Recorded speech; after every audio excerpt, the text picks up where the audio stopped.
Test,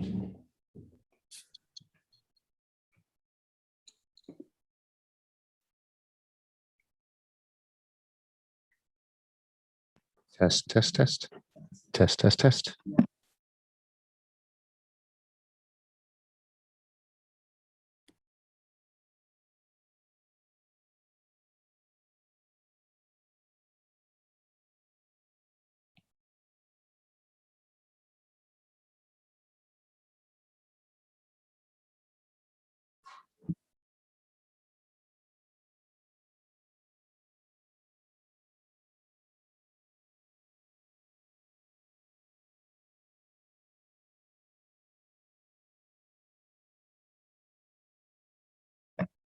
Test 1, 2, test 1, 2.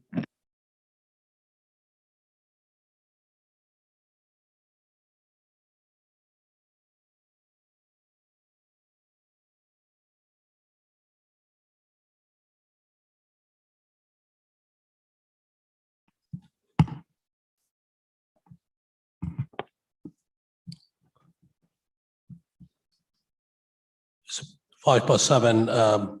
Good evening, everyone, and welcome tonight's planning committee meeting, which will be probably the last one held this year.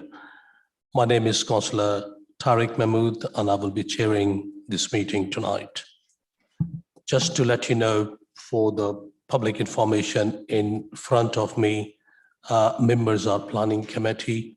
Also in attendance virtually, my colleague Councillor Linda Buck is sitting on the committee and will be able to participate in question and debate, but unfortunately she will not be able to vote as she is not attending in person.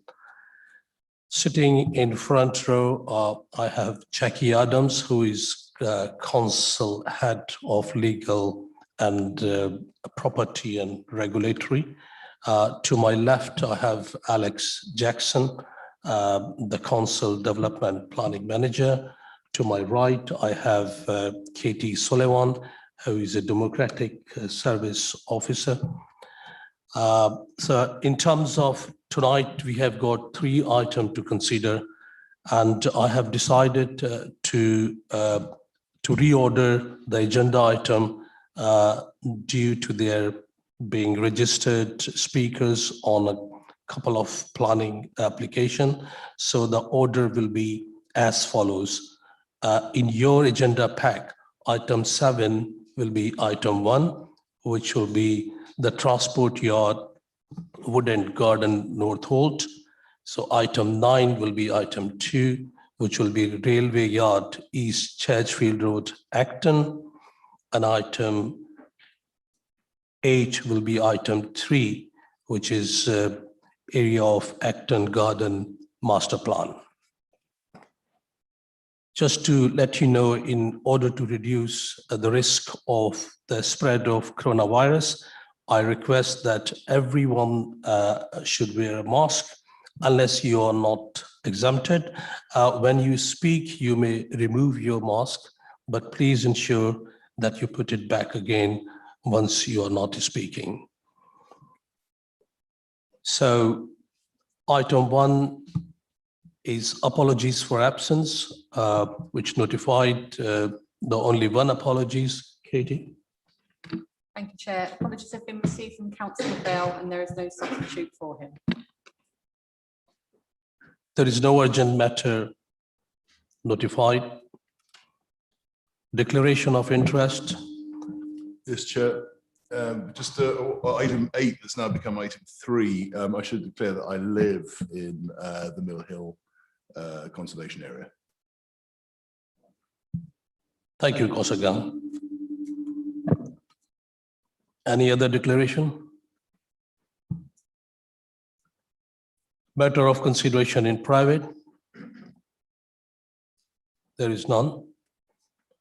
Now, in terms of minute, there are none on this occasion. The minutes from tonight's meeting and those from the meeting held in November will be included in January Planning Committee agenda. Is that right, Katie? Yes, that's correct, Chair. Sorry, Chair, I'm one of the ward councillor. Do you have to declare that? One of the ward councillor for the North Greenford, first item. Do I have to declare that? Yes. Okay, so I'm the ward councillor for the North Greenford. Yeah, she would be attending virtually. I'm coming on that. Okay, point. thank you. Thank you, Chair. Now I'm coming to the item 6, which is the site visit. This time on last Saturday, that was very low attendance, but thank you for Councillor Ball, Councillor Woodrow, Councillor Linda Berg, and who was it, the third person?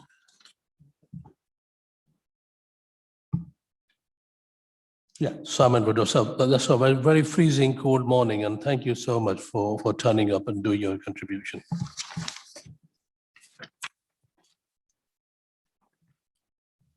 So now we are considering the Transport Yard Wood and Garden as a first application tonight. We have got a speaker, objectors as a third party, Graham Jackins, and we have got a speaker on behalf of applicant Richard Hanley, and we have got a speaker, board councillor, Councillor Amarjeet Jammu. She will be participating virtually. So we will be doing question after this presentation, and then we will be summing up, and then we will be voting. So that's the procedure for the public. So the officer presenting the first item will be Harini, and she will be virtually. We would be happy to listen. Hello, councillors. I'll just share my screen now.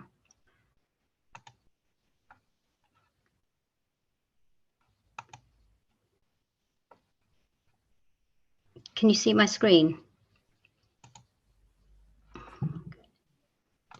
Not full screen. Okay. Can you see my Yeah. screen now? That's Okay. all right, Harini. Great.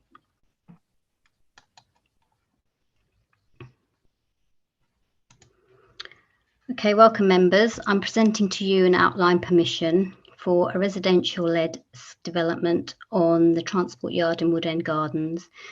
The scheme would provide 149 new homes arranged within 3 blocks with associated parking within an undercroft, communal space, landscaping.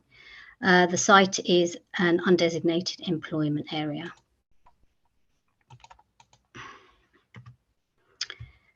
This is the location map of the site. This is the site, as you can see. It borders Harrow, London Borough of Harrow via the railway tracks. Adjacent to the site is MOL land, and within that MOL land is a sports centre, David Lloyd. There are 3 stations present in approximately 11 to 14 minutes walking distance from the site. This is North Holt Park, which is an overground station, Sudbury Hill train station, which is overground, and an underground tube station. There are also schools within the area. This is a close-up map of the site. As you can see, the purple area denotes park deficiency for the area. This is the MOL area. This is an aerial view of the site back in 2018. And again, the MOL, this is Bannister Close, and this is Wood End Gardens. These are photos from the frontage of the site. This is parking restrictions. This is an existing access to the site, but as you can see, there's no pedestrian crossing to the front of the site. Here are some more recent photos taken in 2021. Photo 1 is towards Bannister Close. This is photo 1. Photo 2 is a north-facing photo taken towards the railway station. This is photo 3 is taken towards Bannister Close again. Photo 4 is taken from the southeast corner of the site towards the north. Photo 5 is taken from the southwest corner of the site facing north. Photo 6 and 7 are both of the railway tracks, and photo 8 is taken from within the MOL facing eastwards towards the application site. As you can see, the land is quite derelict now. The proposal would create 149 new homes, 15 of which will be for wheelchair users. These are the 3 blocks in which the homes would be arranged: Block A, B, and C. Again, this is Block A, 4-storey in height, Block B, 8-storey in height, and Block C is 9-storey in height, that includes its undercroft, which contains parking and a parking area. So Block A would contain 24 units, Block B 56 units, and Block C 69 units. In terms of the location of the site, this is the only site which would actually unlock access to the MOL.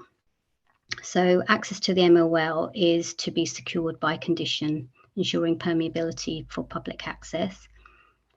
In relation to Ealing's climate and ecological emergency strategy, there would be new green infrastructure provision as well as renewable energy, all secured by condition. This slide demonstrates the height of the scheme.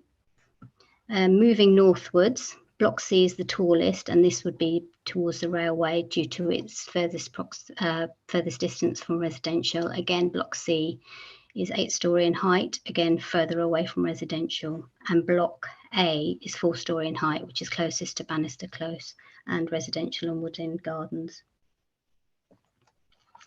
This picture demonstrates the heights and a cross section for the undercroft. As you can see, the undercroft is below Blocks B and C. Access to the undercroft for parking would be off Wood End Gardens and into the rear of Block B. This slide illustrates the ground floor across the scheme. As you can see, there's ground floor residential for Block A. Within Block B, there's 3 residential units, and the ground floor of Block C is the parking and provision for bin storage. The first floor contains all residential, and this is the first floor of Block C. This is a slide to show some of the floor plans. So Block A, 3rd floor, this contains 3-bed, 5-person units. Block B and Block C on the 6th and 7th floor, these show the 1-beds and 2-bed units and some 3-bed, 5-person units. This slide demonstrates the aspirations of the proposal to unlock access to the MOL. There will be approximately £380,000 planning contributions towards enhancements towards the MOL, split between the Parks team and the Sports and Leisure team. So again, just to reiterate, public access will be secured by condition. This is an illustration of the rear of the scheme when viewed from the MOL with its aspirational enhancements. You can see Block C, Block B, and Block A. This is a comparison of the extant permission and the current permission. So on the site, there's a permission for 60 new homes. There's 4-storey in height with the undercroft. There would be 18 affordable homes, 11 of which would be 3-bed and 7 would be 2-bed units. Planning contributions are approximately £460,000. In comparison to the current proposal, the blocks are up to 9-storey in height. There would be 149 new homes, 48 would be affordable, and the majority of the affordable units would be 2-bed, 4-person units. The planning contributions are approximately 2.5 times greater than the extant permission, so it's just over £1 million towards mitigating impacts and enhancements towards the MOL. So in summarising the main objections to the permission, it's the construction traffic. This is something the council has always always acknowledges, and this is always managed through a construction management plan, which again is secured by condition. A draft construction management plan was submitted by the applicants and has already been reviewed by our highways engineer, and concerns about it have been forwarded to the applicants so that when they discharge this condition, they'll know the requirements that are needed. In terms of requirements for that condition, there will be delivery times for construction materials, which will always be during off-peak, and also they were likely to ask for travel requirements for construction workers. In terms of local infrastructure, this is what the planning contributions are for. So there are planning contributions, about 330,000 towards school improvements, about 200,000 towards GP services and facilities. The planning contributions are listed out in table 1 of the committee report. In terms of impacts to the MOL, in relation to the MPPF, it requires Greenbelt to remain open and encourages the recycling of derelict and other urban land for urban regeneration. And paragraphs 145 and 150 of the MPPF, the main issue with MOL and development is to ensure visual impact and openness considerations are taken into account. In terms of this proposal, it is adjacent to MOL land, but it is also seen that the sports centre is already built on MOL land. So with this consideration, and given the fact that the proposed development won't be on the MOL land, it'll be adjacent to it, and on balance with the contributions for enhancements, it's considered that the visual amenities of the proposal wouldn't detract from the open character of the neighbouring MOL. In terms of density, the London plan no longer requires a calculation for density. So this matrix has been removed because it was considered an arbitrary measurement. So density, or the amount of development on site, is always now measured in terms of a planning balance, in terms of quality of space, quality of design, and mitigation impacts that can be achieved. In terms of the planning benefits, the public benefits of this scheme, there will be 149 new homes, 15 of which will be for wheelchair users, 48 affordable new homes, 6 of which would be for wheelchair users. This is the 10-year split. So 26 homes would be London affordable rent, 16 homes would be for shared ownership, and 6 homes would be for market rent, and the remainder would be for private.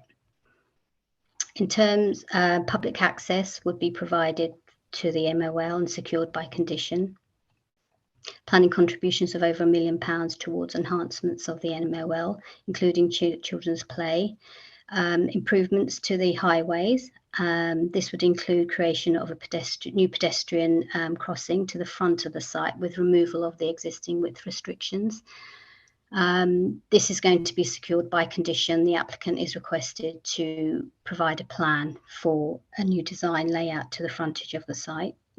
There'd also be new cycle routes towards the site and through the site. Contributions again for GP and healthcare infrastructure and towards education. There would also be improvements to green infrastructure on the site and biodiversity, all secured by condition. In terms of planning balance, the provision of new homes complies with policies of the London Plan H1 and H2 and the MPPF. The provision of 48 affordable homes is compliant with policy H4 of the London Plan in terms of its 35% proportion. The unlocking of the MOL is compliant with policies of the London Plan G3 and the MPPF. Increasing sustainability and green infrastructure to the site is also compliant with London Plan policies, as well as the planning contributions. And this is the table of the residential mix, which is taken from the committee report. And that's the end of the presentation. Thank you, Harini. Now I would request Mr. Graham Jenkins. You have got 3 minutes to make your presentation, and Katie will count the minute, and she will inform you when 1 minute left. Thank you. Your 3 minutes start now.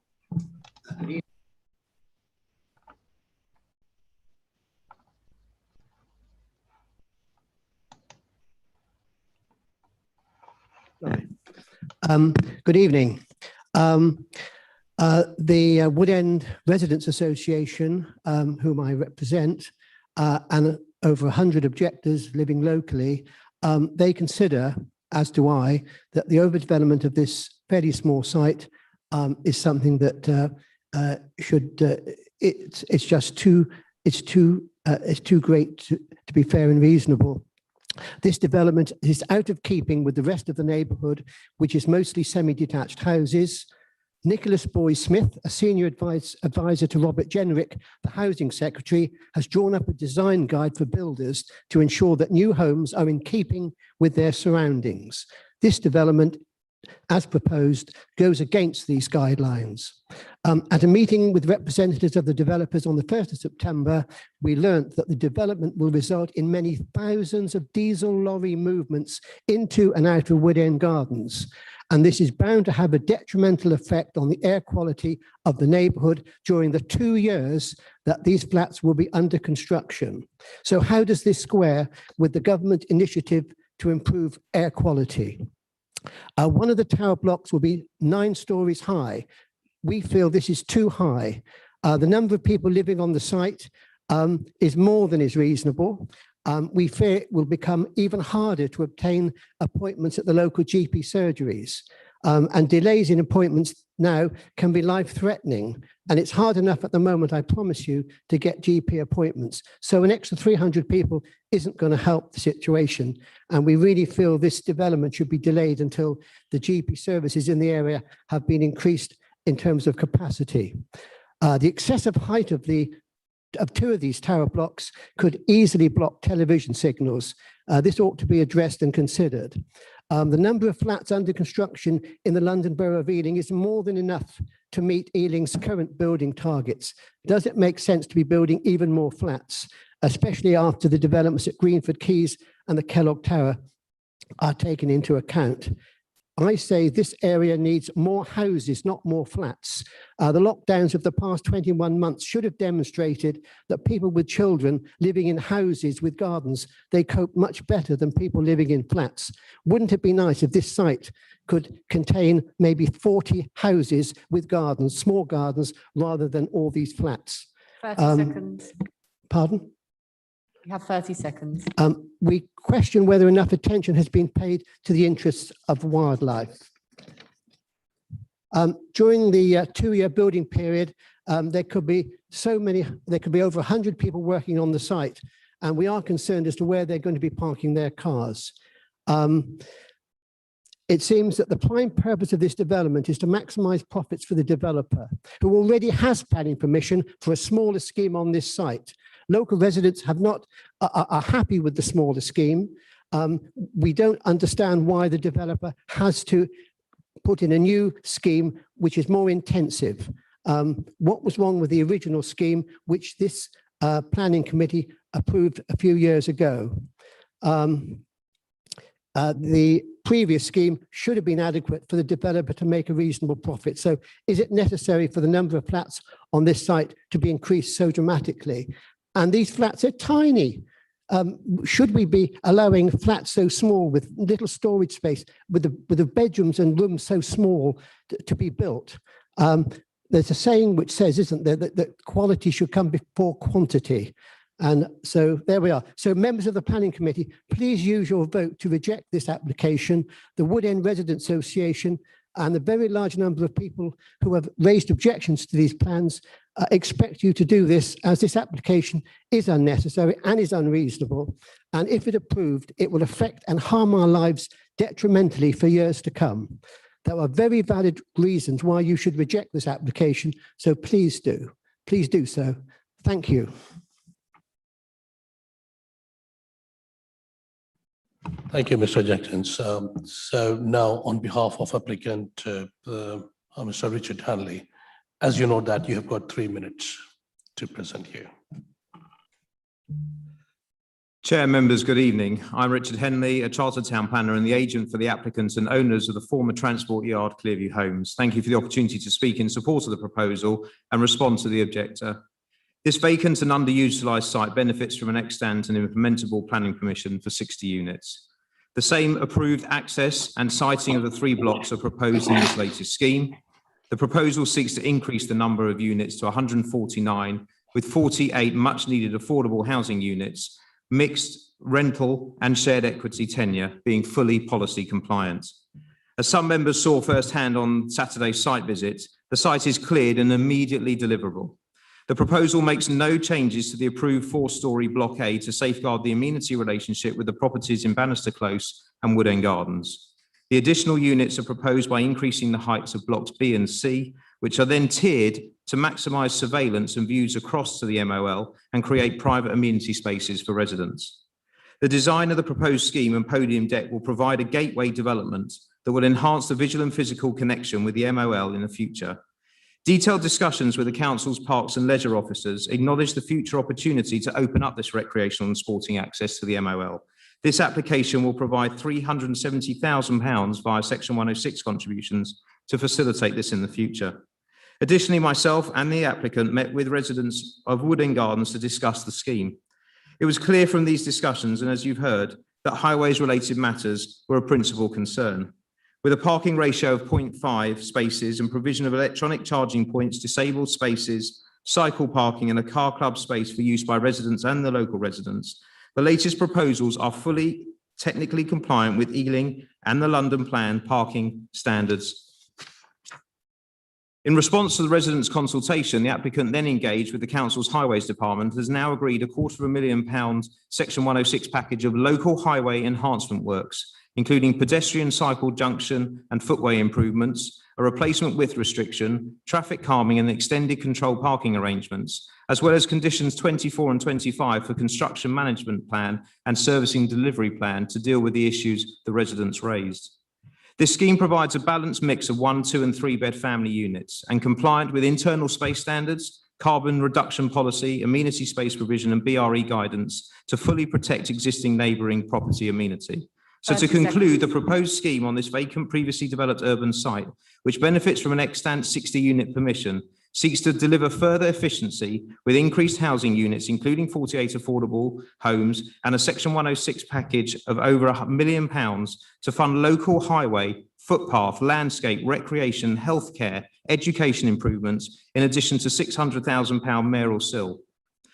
The proposed high-quality design supporting sustainable development principles will provide a bookend development adjacent to the MOL and the gateway to facilitate the future opportunities on the MOL for public Mr. access, Henley. recreation and new routes to Sudbury Neighbourhood Centre and public transport services. Mr. Henley, But- please. Yeah, The gentleman had way more than the 30 seconds after he was called. okay. I've got one more sentence. All right, okay. Thank you. So for the reasons, members, I request that you support your officer's professional and objective recommendation and grant outright planning permission for this development this evening. Thank you. Thank you, Mr. Henley. Now, we have got Ward Councillor Amarjeet Jammu, who she's virtually attending that meeting.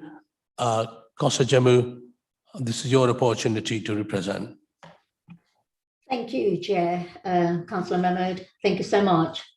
Like as the Chair has said, my name is Councillor Amarjeet Jammu. I'm one of the 3 councillors from the North Greenford ward. The planning officers and the committee are experienced people who know what their job is.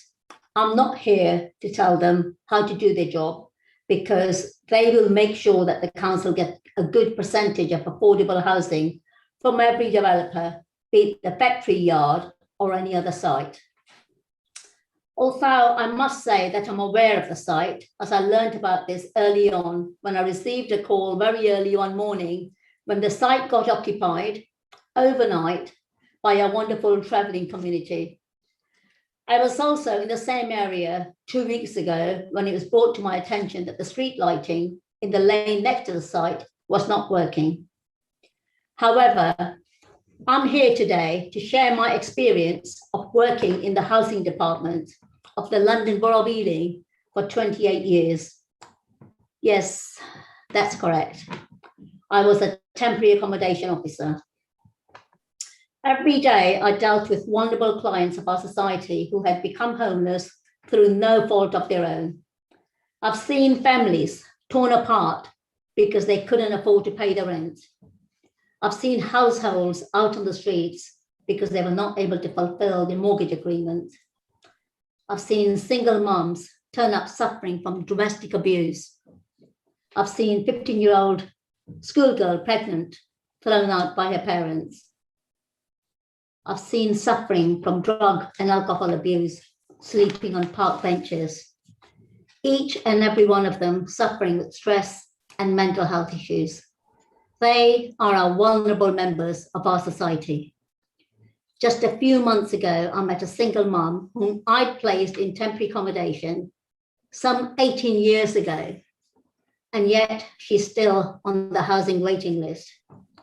She is one of the 12,000 the borough have on their current waiting list because we have a mega shortage of accommodation. I can tell you how hard it is to deliver decisions that affects people's mental health and well-being when they don't have a roof over their heads to call their own. The look on their faces when they're told that they have to go into bed and breakfast or hostel type accommodation, or even worse still, when you tell them that we don't have any accommodation for you in the borough, or that you have to go into a bed and breakfast in neighbouring boroughs. Or the other option is that we have a house for you, but it's all the way in Birmingham, 120 miles away from their family and friends and people they know. Or when you have to tell them that we have nothing for you at all today, please come back tomorrow. During my time there, I've worked under the Conservative and Labour administration and can only tell you about the extreme difficult decisions that I've had to make. During the Conservative administration, we had 23,000 on the housing waiting list. We had thousands living in bed and breakfast and hostel type accommodation, where people had to share kitchens, living rooms and bathrooms with other residents. And I can tell you the horror stories that I dealt with during my 35 hours a week in my 28 years of service with this local authority. I can tell you some of the inspections that I had to make that were life-threatening and so horrible that I had to go home to have a shower before I completed the inspection report. I can tell you of their mental health, of how the mental health affected my mental health. I have another experience that I would like to share with you, and that is the Greenford Quay development right opposite my house. When the planning application first arrived, I was frightened of having towers opposite my house, up to 23 stories. The development is not yet complete, but I will say that the area has now become part of my daily walk. 30 seconds remaining. Regardless, we're living in the 21st century and we still have soup kitchens because we still have vulnerable members of the society in our streets. We all know that we need to help and house our vulnerable. You can all decide whether you want our vulnerable to be housed in secure accommodation or left to share facilities that you and I have to pay for. I know what I would do. Thank you, Chair.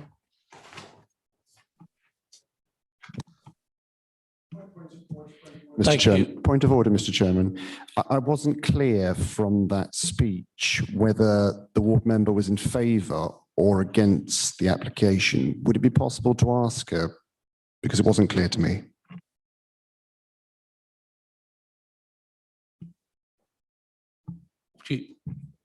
No reason why you can't ask, but I think to some extent you just have to take what's been said at face value and interpret it yourself if she isn't willing to confirm. But she didn't really talk about the application, so that's why I'm confused.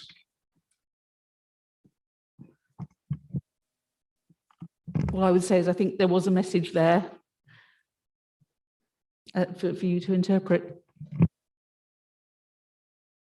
Okay, Rob, If there is a message there, so all the colleagues and councillors heard this message. Yeah. So yeah, I'm happy to take question, please. Yeah. Councillor Summers. Thank you. Yeah, I was on the original application, so I remember I did go to the site visit originally. And my questions are both two questions about the Metropolitan Open Land, and it was mentioned I think it was 11-minute walk to Sudbury Hill.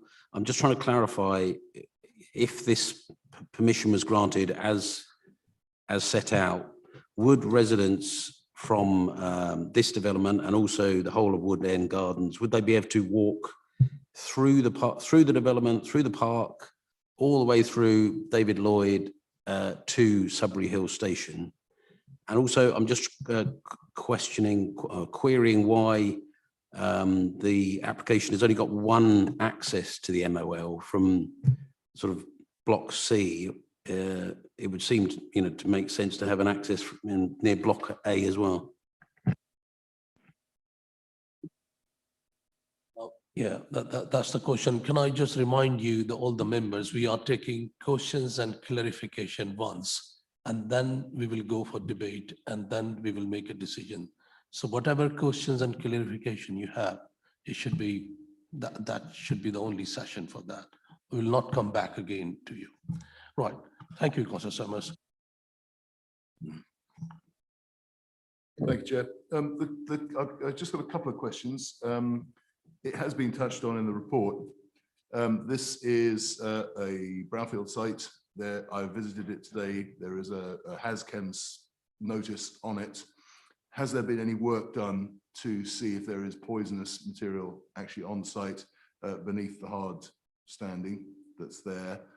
Or is that something that's left for some way down the line? And the other question is, it's been touched on, but very briefly, what's going to happen to the road outside? It's very narrow. It's a width restriction there. And further south, about 2 miles further south, there's another width restriction.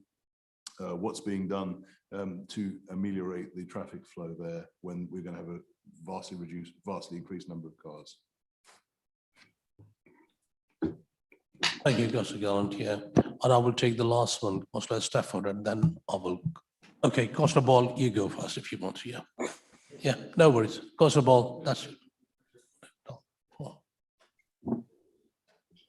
I think he's letting me go first. Thank you, Mr. Chairman. Yes, so just a couple of questions. Following on from the question from Councillor Gallant, the site access, I think, is an issue. First of all, it seems to have a low PTAL rating. Why has this been discounted as a potential reason for refusal of the proposal, given such a low PTAL rating? Second of all, for the construction traffic, the report seems to suggest that this can be sorted out at some future point. Why is that the case? Why does it not have to be confirmed before we approve or not this application? So could you pick up those 2 points? And the final point is about the air quality that the objector raised. What studies have been done about the potential air quality issues during the construction phase, and what is being done to mitigate them? Thank you, Councillor Stafford. Harini, Harini, can you hear Hi. us? Yes, I can hear you.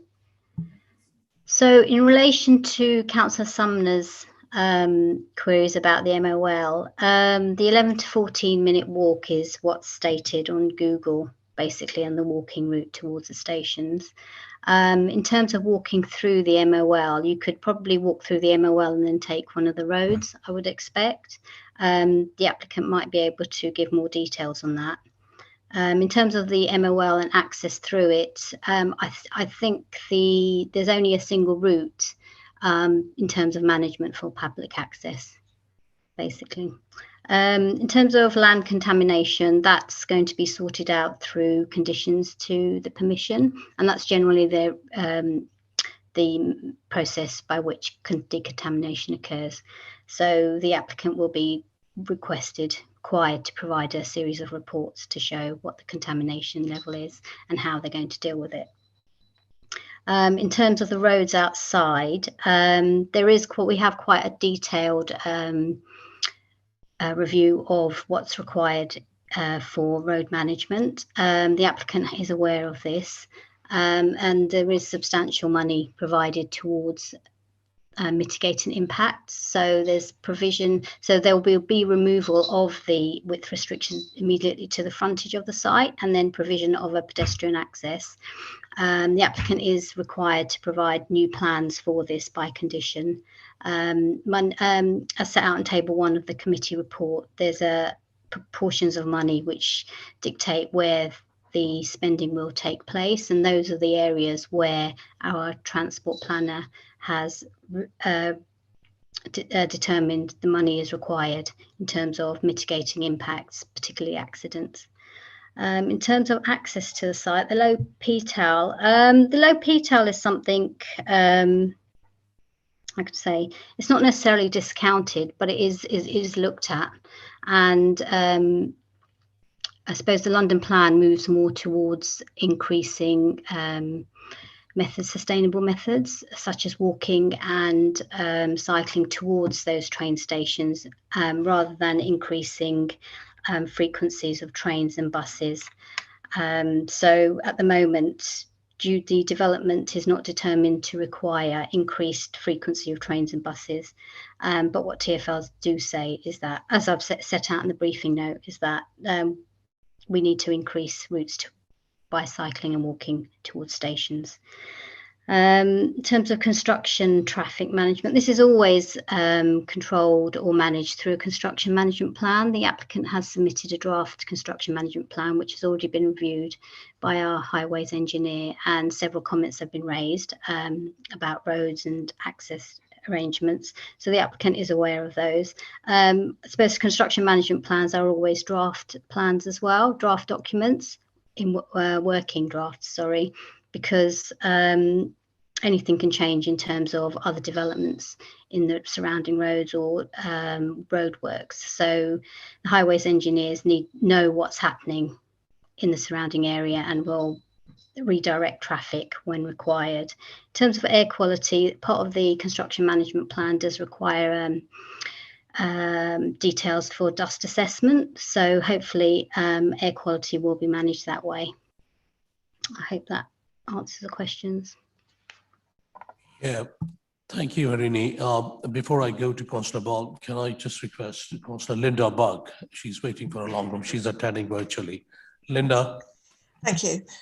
Just a quick question. The documentation states correctly that it's a tall building because it is so much taller than anything else around it.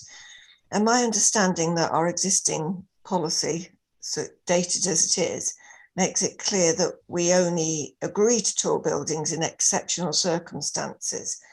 I wasn't clear from the documentation what the exceptional circumstances are that have made this be agreed to. What's exceptional about this? Because it's not within our development plan, and it's got a low PTEL, which are all things that normally would exclude us having tall buildings in areas. So what are the exceptional circumstances that mean that we are going for it? Thank you, Councillor Burke. Councillor Ball. It relates in some ways. So the report says that MOL should be protected from inappropriate development. The office has said that the development wouldn't detract from the character of the MOL, but it seems a bit subjective. I mean, is there anything in policy terms that talks about tall buildings adjacent to MOL, whether there is a potential adverse effect on the MOL because of the fact that it's got a 9-storey building immediately next to it, although there's no development on the MOL itself? I just wondered what the policy says about that. Thank you, Councillor Ball. Councillor Rice. Thank you, Chair. I was on the original committee as well, so I'll just try and comment really on things that really come from this new application. For one thing, it talks about the number of the percentage of habitable rooms. I must admit that whatever it says in the plans, I don't really like that kind of terminology because it just feels like I'm being misled. Because I like to perceive the words affordable units, so I know exactly what I'm dealing with. But one thing I will say is that we are talking about transport here, and I do actually live on the branch of the Uxbridge branch of the Piccadilly line, and so I do regularly use a station which is one down from Sudbury Hill. I use Sudbury Town, and really knowing the area and seeing what's going on. You've got Greenford Quay being built. You've got so many people moving in there. You've got the Kellogg's building, you'll have this, there's other developments going on. I really must say that whatever people are talking about, not increasing the frequency of trains, we really do need to talk to TfL and ensure that they're looking at this and make sure that their service can actually handle that capacity of people. At the moment, we've got a situation where even on rush hour in the mornings, you can end up waiting about 20 minutes for a Piccadilly line train. And even if I could ride a bike, I can't ride into central London. I need to use the train. And so whatever it says here as well about improving the pavements, improving roads around stations, on the way to stations, it's not really very helpful. What we need is frequency of trains. And so really that's something that we do need some reassurance. I need reassurance that the council and planning and whoever is going to talk to TfL and ensure that we do something about the transport situation, because I think it's going to be a real nightmare when there's hundreds of, possibly even thousands of more people trying to get on that branch. Thank you. Thank you, Councillor Rice. So Harini, for you is tall building and tall building next to the MOL land and the Piccadilly line services towards Roslip. So that's your questions. Okay, I'll start with the train services. It's not something, like I say, it's TfL who control the train frequencies. So it's something they will look at in terms of cumulative impact, cumulative development within the area. So that is something perhaps they may start looking at now. In terms of exceptional circumstances,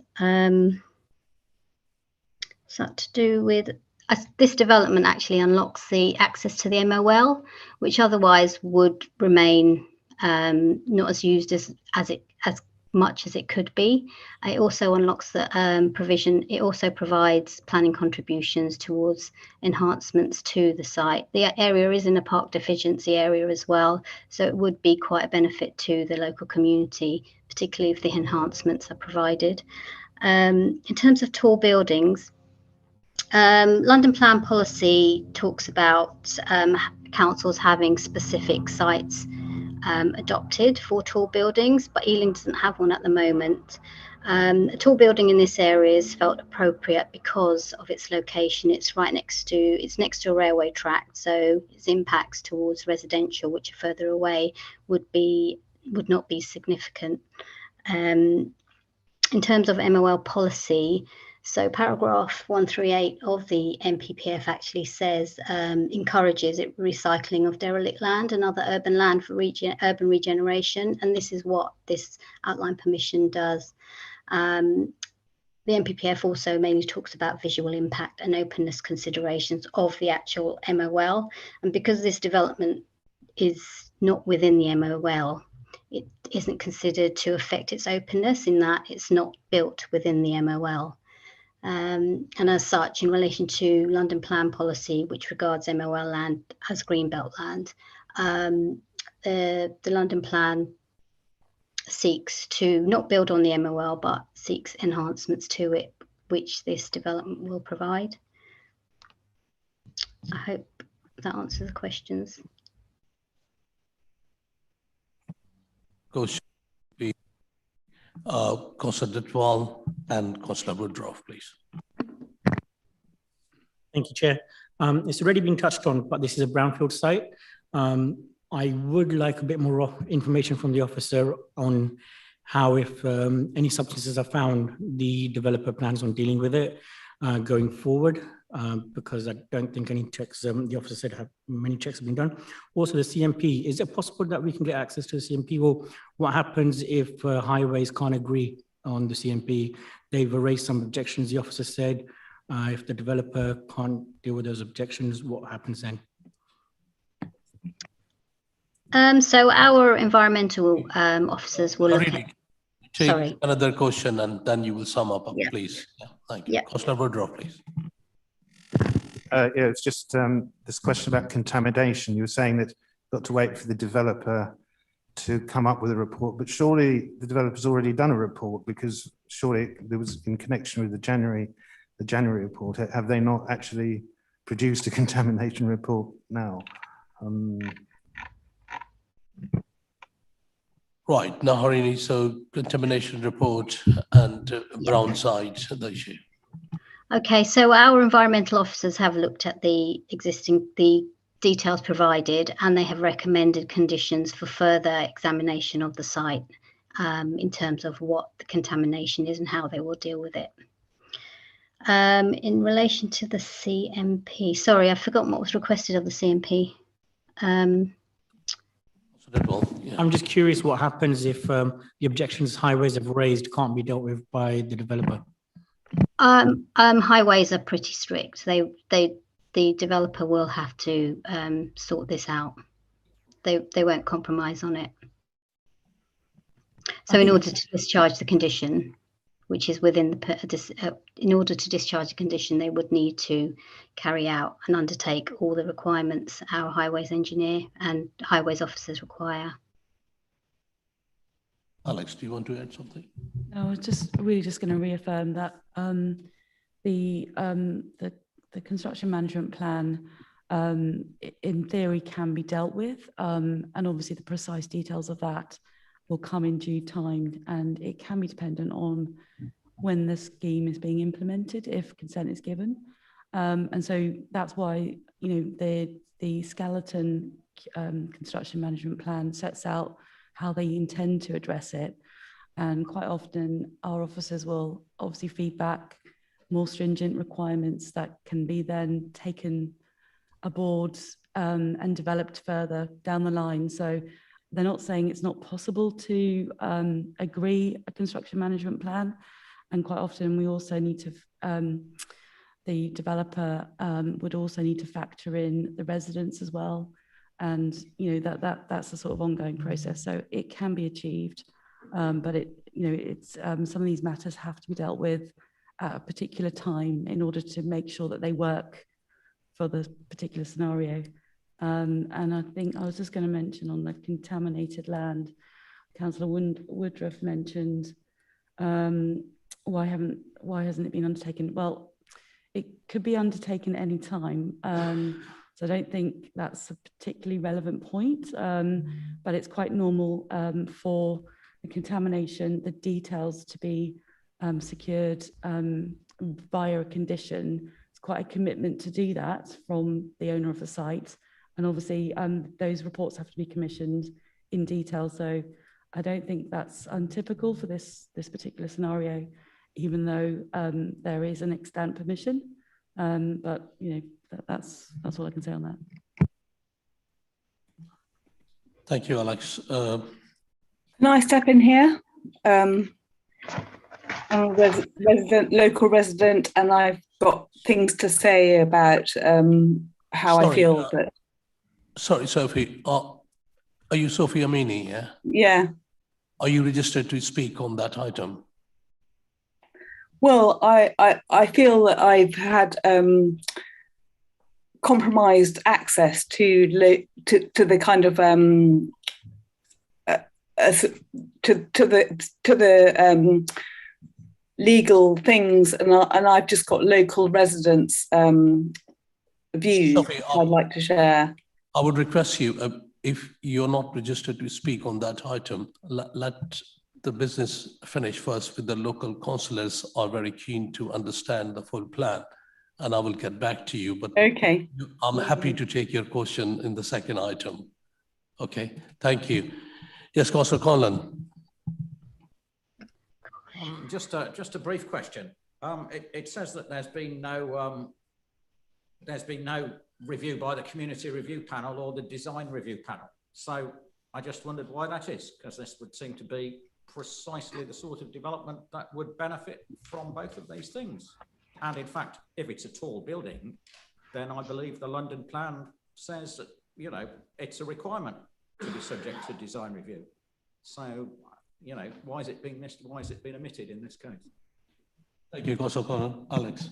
It hasn't taken place in respect of these proposals, and it's really a consequence of the transition. As you'll be aware, members, the community review panel and the design review panel have relatively recently been set up. So there are clearly some schemes that won't have been through that process. And in view of the fact that there is an extant permission, I think that's a material consideration in that deliberation. So not every scheme that the committee have seen in recent months have been through that process, and this is consistent with that. So there will obviously over time be a change. Thank you, Alex. Is there no other question? I can see that. But there's only one clarification from me. Let me remind that the width restriction is existing width restriction will be removed permanently or not?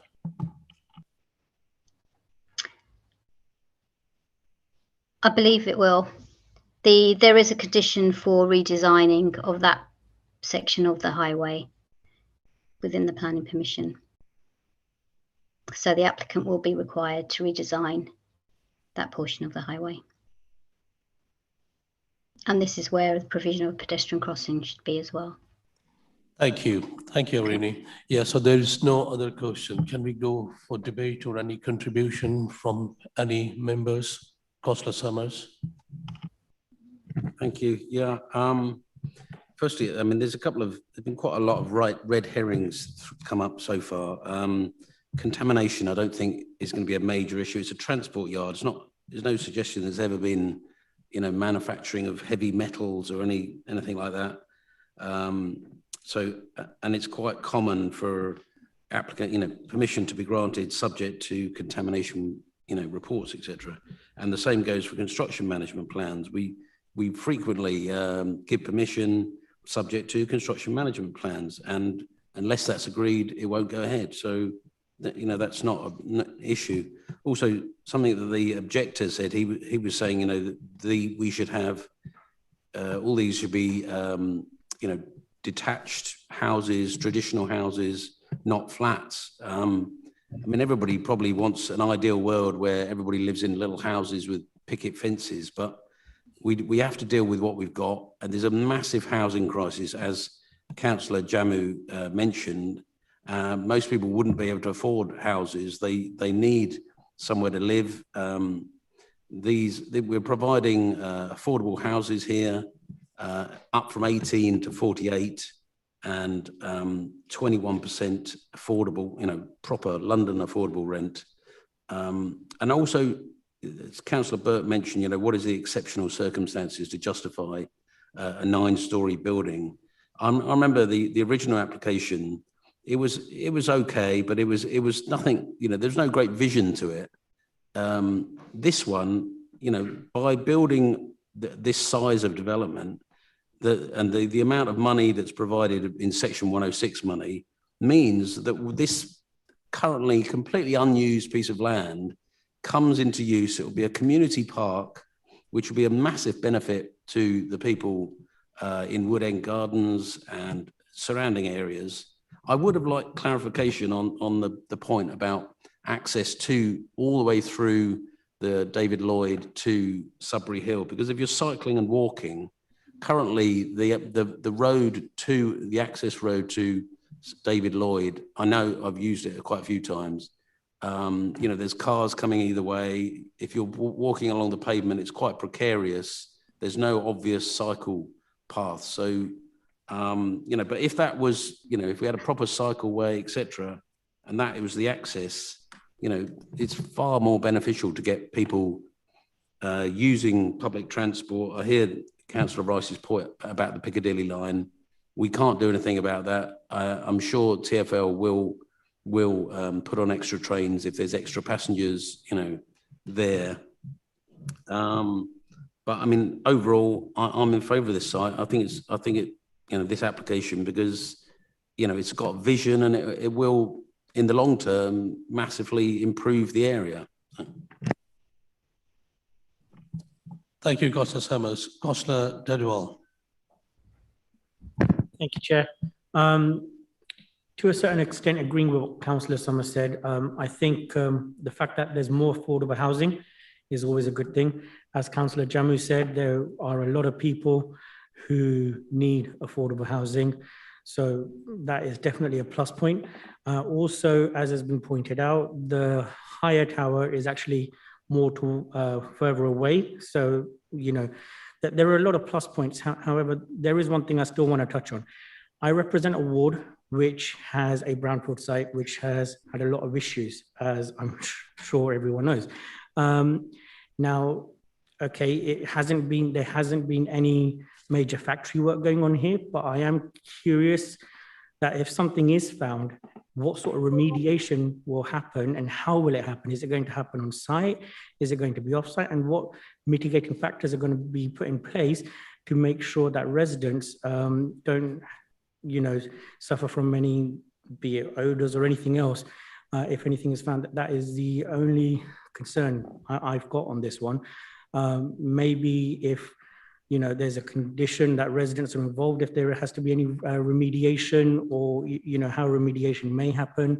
That is the only concern I have, Chair. Thank you, Councillor Datwal. Councillor Linda Burke, please. Just to go back to the tall building thing, it's really about our policy. I get that our policy is old and we are designing a new one, but at the moment our policy does still state, it states very clearly that tall buildings should only be granted in exceptional circumstances. And my concern is that the exceptional circumstances seem to have been stated as it's a benefit to local residents. And we've already heard that the local residents don't see it as a benefit, and that it's a benefit, that it's the 9-storey bits away from the buildings. In fact, that's not accurate, because when we did visit on Saturday, the 9-storey bit faces the railway, and then directly on the other side of the railway is, I've forgotten the name of the close. So it is very, very near. It is within yards of residences. And I am just concerned about the fact our policy states we should only be agreeing to these in exceptional circumstances. And those reasons that were given don't seem to me to be exceptional at all. I must emphasize, by the way, you know, there is permission, by the way, already for a 5-storey one. And so what we're talking about here is why we are raising the height, as far as I'm understanding. And I'm not hearing anything that says that this is exceptional in the reason why we're raising the height. Thank you, Councillor Burke. Councillor Ball. Yeah, thank you, Chair. Yeah, I'm quite torn on this one. So it clearly would provide a lot more affordable housing than the extant provision. But my concern is impact on the MOL of a tall building next to it, especially a tall building, as Councillor Conlon pointed out, that hasn't been through the design review process. And the officer said that the opening up of the MOL was a kind of exceptional reason that justified the scheme, but surely that would happen anyway on the extant permission. So that's not, I don't see how the opening up is a factor in favour of this scheme rather than just sticking with the extant one. So yeah, as I say, quite torn on it. Councillor Stafford.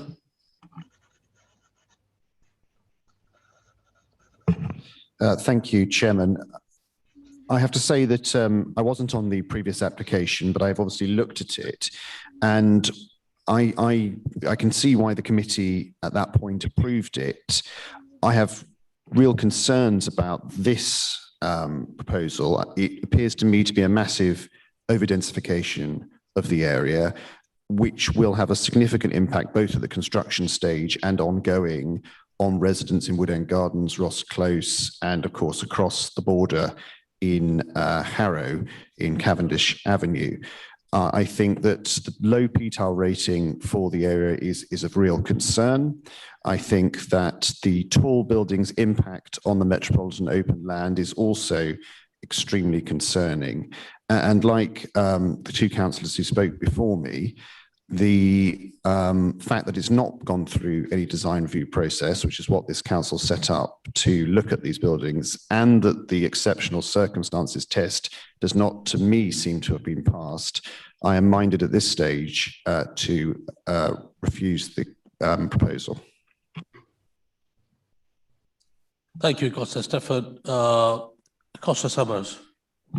So I just wanted to come back in on what Councillor Ball was saying about the extant permission and from my understanding was, from memory, was that that application, there was no opening up of the MOL. There was no agreement to do that.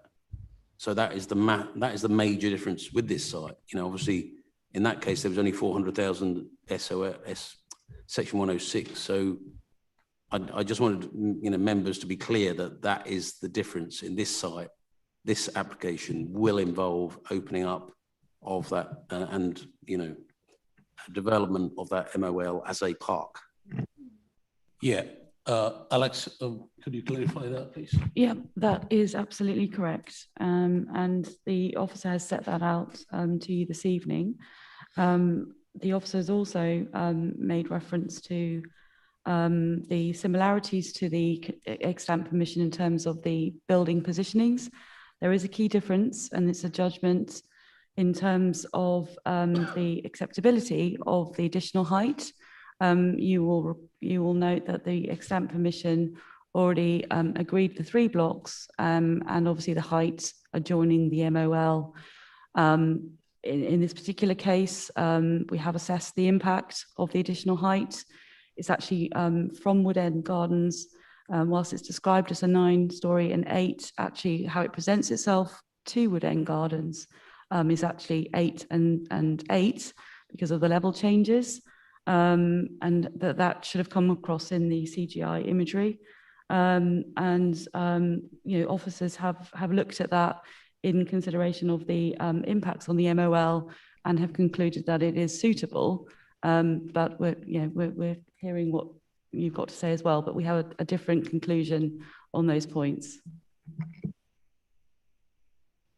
Thank you, Alex. Yeah, Councillor Gallen. Thank you, Chair. We have heard about the access. The width restriction is not there for fun. The width restriction appears to be there to stop heavy traffic going over the railway bridge, and foot access over the railway bridge, as I saw this morning, is problematic. So unless a whole new bridge is going to be built, which I'm sure is not in the plan at all, that I can see a real congestion point there, which would have a very bad effect on the local neighbourhood. And I'm inclined to actually vote against this application. Thank you, Councillor Gallen. Councillor Woodruff. Yeah, thank you. I mean, I think that will just kind of be sorted out between the highway officers and the developer. I presume it's because it goes over the railway line. TfL might have to have I mean, my understanding is if there's a bridge that's not totally solid, then TfL will come in and be involved in it. So I would imagine that would be agreed later on. I don't think it's really something that we can make a judgment about here. I mean, I was on the previous site visit, and I do think it is annoying when you sort of agree to an application, then a little while ago, later they come back with a sort of increased buildings, which isn't what you originally proposed. I think it's annoying, but it happens, and you have to treat each application on its merits as it comes. I think you've just got to accept that. Really, I don't think it's vastly. I mean, I think it doesn't seem to me to be vastly greater than the previous application. I don't see that there's enough here to actually overturn it. Whereas I think there are certainly grumbles and legitimate points being made. In my view, there isn't enough to actually reject the application. So I'll be supporting it. Thank you, Councillor Woodruff. So now we have got enough questions and answer and clarification, and we have got enough debate on that application. now the time has come to something. I understand the frustration. I understand the concern of the people in terms of that development, but the advantage is to, through this access and through this development, we would be unlocking the land was locked for last 25 or 30 years. I understand the advantage and disadvantage, but now the time has come. That's my personal view, but the time has come to vote for this application now. So I would like to see your hand. Could you raise your hands if you are supporting that application?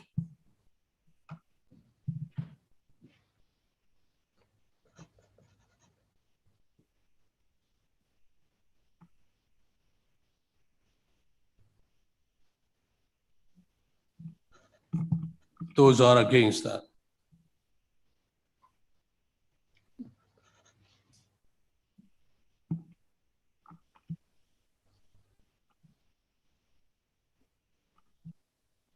This application has been approved. Thank you very much.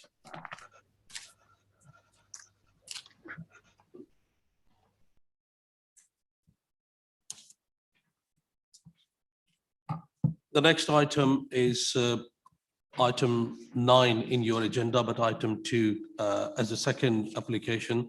This is a railway yard, East Churchfield Road, Acton, and Shan Moulton, our council officer, is presenting that. Sean.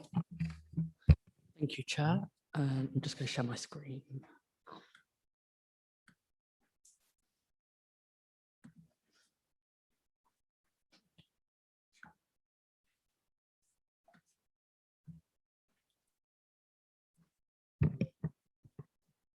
Okay, so this is the application at Railway Yard, East Churchfield Road. So this is the site location. So you'll see it on the screen, but it's also in your in the office report, the location plan, which is in the red line boundary. Thank you. So the site is the former railway yard on the southern side of East Churchfield Road in Acton. So it's adjacent to the railway tracks and Acton Central Station to the west of the site, and Acton Park to the east and south. The surrounding context is predominantly residential, although along Churchfield Road on the other side of the railway tracks has commercial on the ground floor with residential above, and Arc Byron Academy is located to the south of the site, which you can just about see on this plan. So this is an aerial view of the site, just to give you a bit of context, because I know not all members are at the site visit. So you'll be able to see the park clearly to the east of the site and the train tracks to the west, along with the surrounding context of predominantly residential. So these are just a few views from the different aspects of the site. So on the bottom left, you'll see the site entrance, which is currently under early stage of construction with the extant permission. You could also see the platforms at Acton Central. And then on the top right is the view of the site when viewed from Acton Park. And the bottom right is this development as shown from a similar view from Acton Park. So you'll note you can just about see the top of the building, but the landscape, as I'll discuss later in my presentation.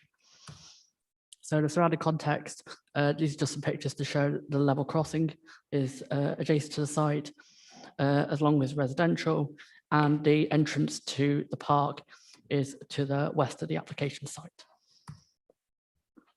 So this proposal is for a 5-story block, home to 24 units, a mixture of 1, 2, and 3 bedrooms, along with 2 disabled parking spaces and associated infrastructure such as refuse and cycling.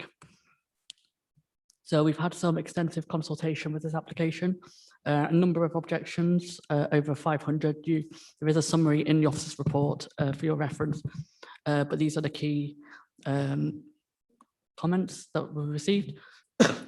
Predominantly the excessive bulk height, mass of the development, as well as the principle of its location and the impact on surrounding parks and schools. So as mentioned, this proposal is for a 5-story building. There is a consent on the scheme, which has a similar footprint and height. So these are side-by-side elevations to show that the height is very comparable to the extant permission, as well as the width of the building. This view is taken from, if you're standing in Acton Park and you're looking towards the site, so you can see the current scheme has proposals for green walls and enhanced landscaping compared to the extant permission. So the next few slides show a comparison.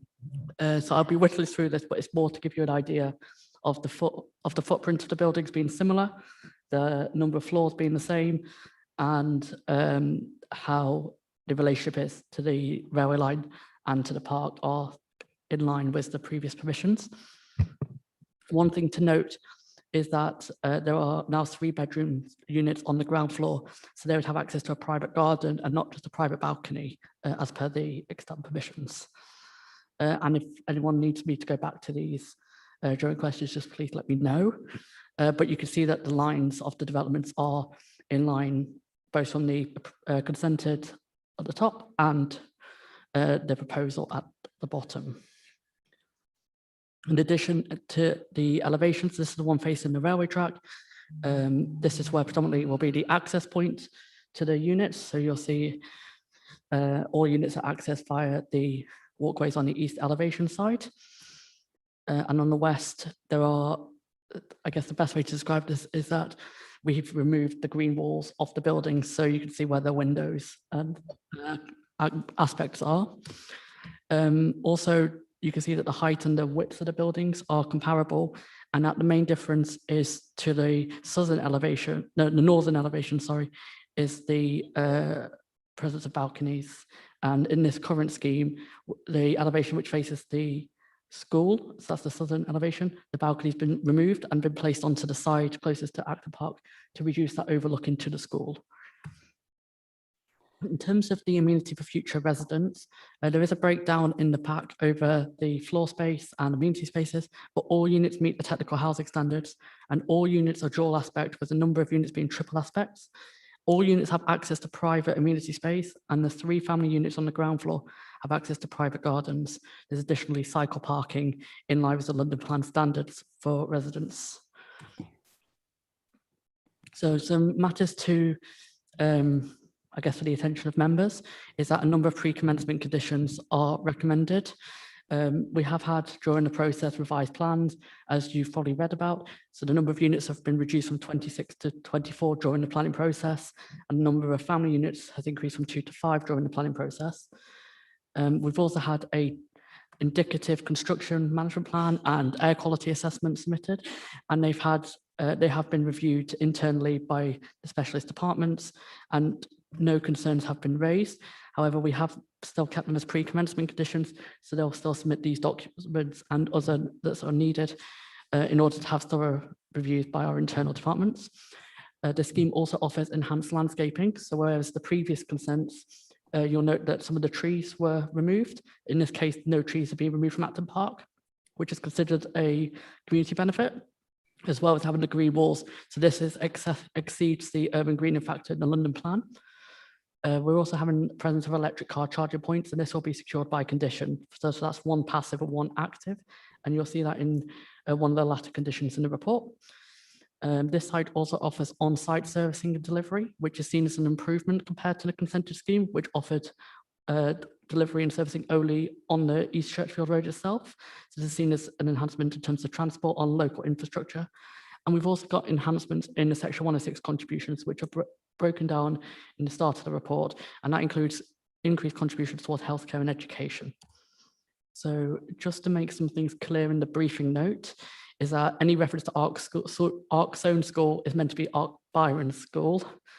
So that's just to make it clear that Arc Byron is the one that we're referring to in terms of who we've consulted and those aspects. And Arc Byron did submit a further comment today, which was noted in the briefing note. And although they don't raise any matters for objections towards the height or the bulk, they acknowledge the improvements to the schemes through the process and through their dialogue, which the applicant has done through the school, which is why the balconies are moved. And they are expressing the concerns to the parents, which is why the conditions are recommended as they are. And that's the end of the presentation. Thank you, Sean. And now we have got objector, Ms. Amini. Ms. Amini, I appreciate you have been waiting for a long time, and I appreciate sorry. your community spirit and your community enthusiasm. Now this is your turn to say. Yes, so I kind of have submitted my notes already, but basically it is that the planning was submitted firstly in 2013 and nothing has been reviewed since then. And so it's been very, slanted as to the development that has gone on, and what was agreed then should not be applied now. And that is what's happening. And despite all the kind of new developers kind of coming in and saying they're sort of doing over and above what's required, actually it kind of goes right back to then, and that most of us weren't around then, and most of us didn't realise what was going on, and that they would not have agreed to what was going on now, and that basically sorry, I've got my notes here, hold on. It denies the light that's going on, that goes down in Acton Park. And so it's kind of not a kind of trivial thing. It affects so many people. It's not, and I think the first thing that that was done was that only 272 people were given the right to reply to the, were given the sort of planning application for warning. And so so now, sorry.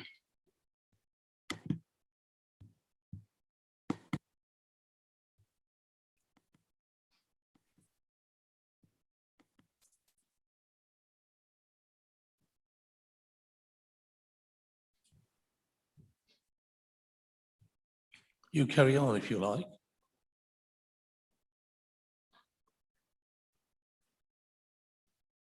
Ms. Amini.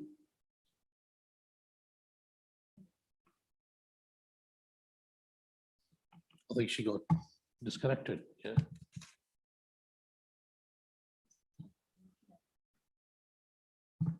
Ms. Amini, are you there?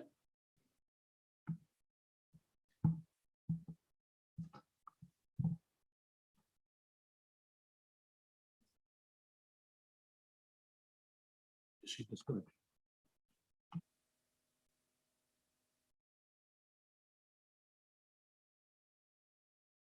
We just see if we can check whether she wants to reconnect, and then we'll just see if she wants to reconnect.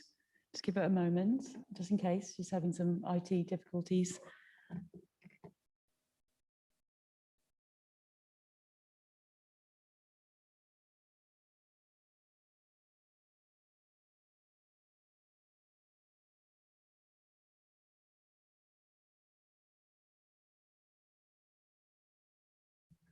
So what I would suggest that she's disconnected and she's got only 1.5 or 2 minutes left. What she has done she sent it to us note, so we could display that note here for members' observation in terms of nature of her objections.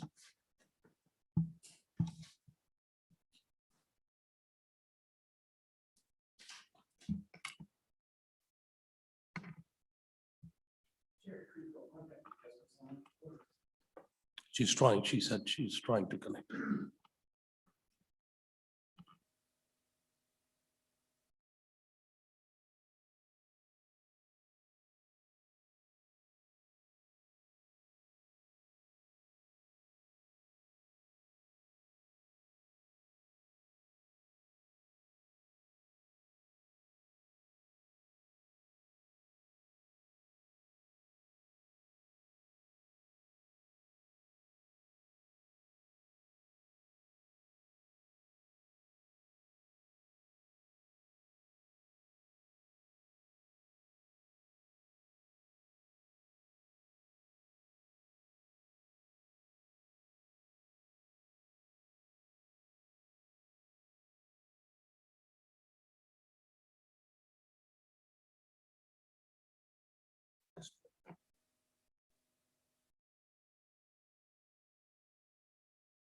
Mr. Chairman, would it be possible just to continue and then when she's back on, hear from her at that point?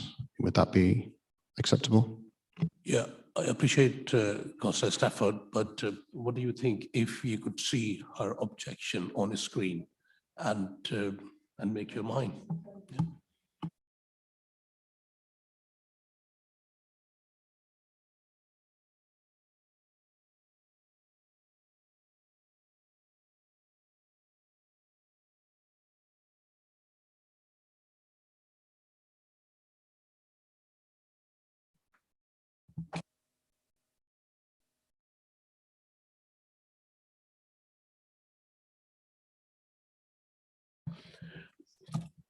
Yeah. What I will suggest, members, we will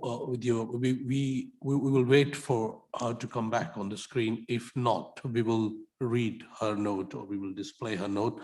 But while we are doing it, if there is any question about this development, I'm happy to take the question. When she will get back, we will come back on that point. Councillor Summers.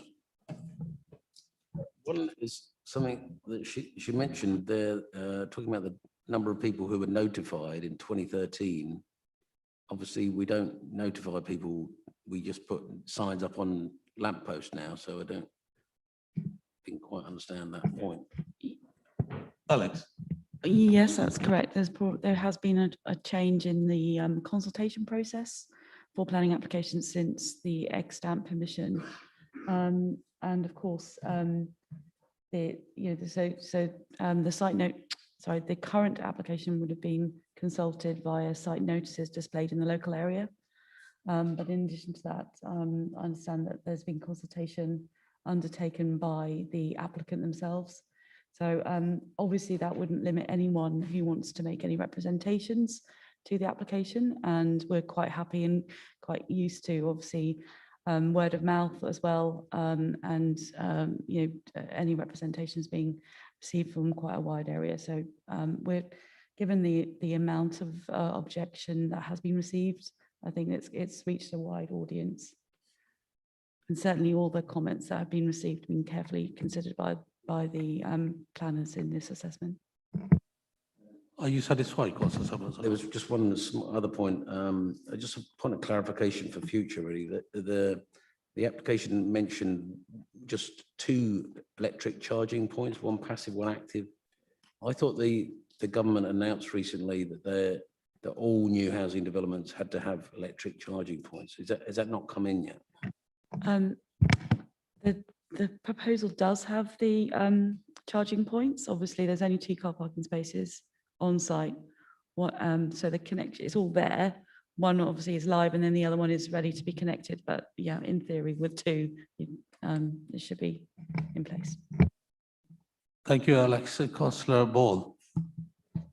Yeah, I was looking at the section on affordable housing, and I couldn't quite understand. Is it saying that there's only the off-site contribution, or are there a number of affordable units within the development? If so, how many? I'll come back to you. Councillor Gallen. Thank you, Chair. Just very quickly, this is obviously a major choke point. There's a level crossing there, lots of cars. Has that been factored in as the access been factored in against that massive traffic? And the other question is, and I'm not quite clear about this, have ARC Byron expressed satisfaction with the modifications? Have they expressed satisfaction with that? Sean, please. So to do with the affordable housing, so we've got a off-site contribution only of £285,000. It is noted that in the extant permission was also an off-site contribution only. This is quite common for smaller sites, and it is in line with the financially independently assessed FBA.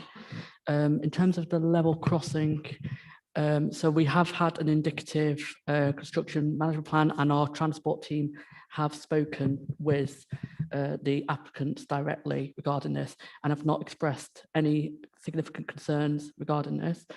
in terms of improvements to access, the things of like delivery and servicing being done inside instead of on the road, it seems an improvement compared to the extant permission, which will help. Also, the site is car-free except the disabled parking only.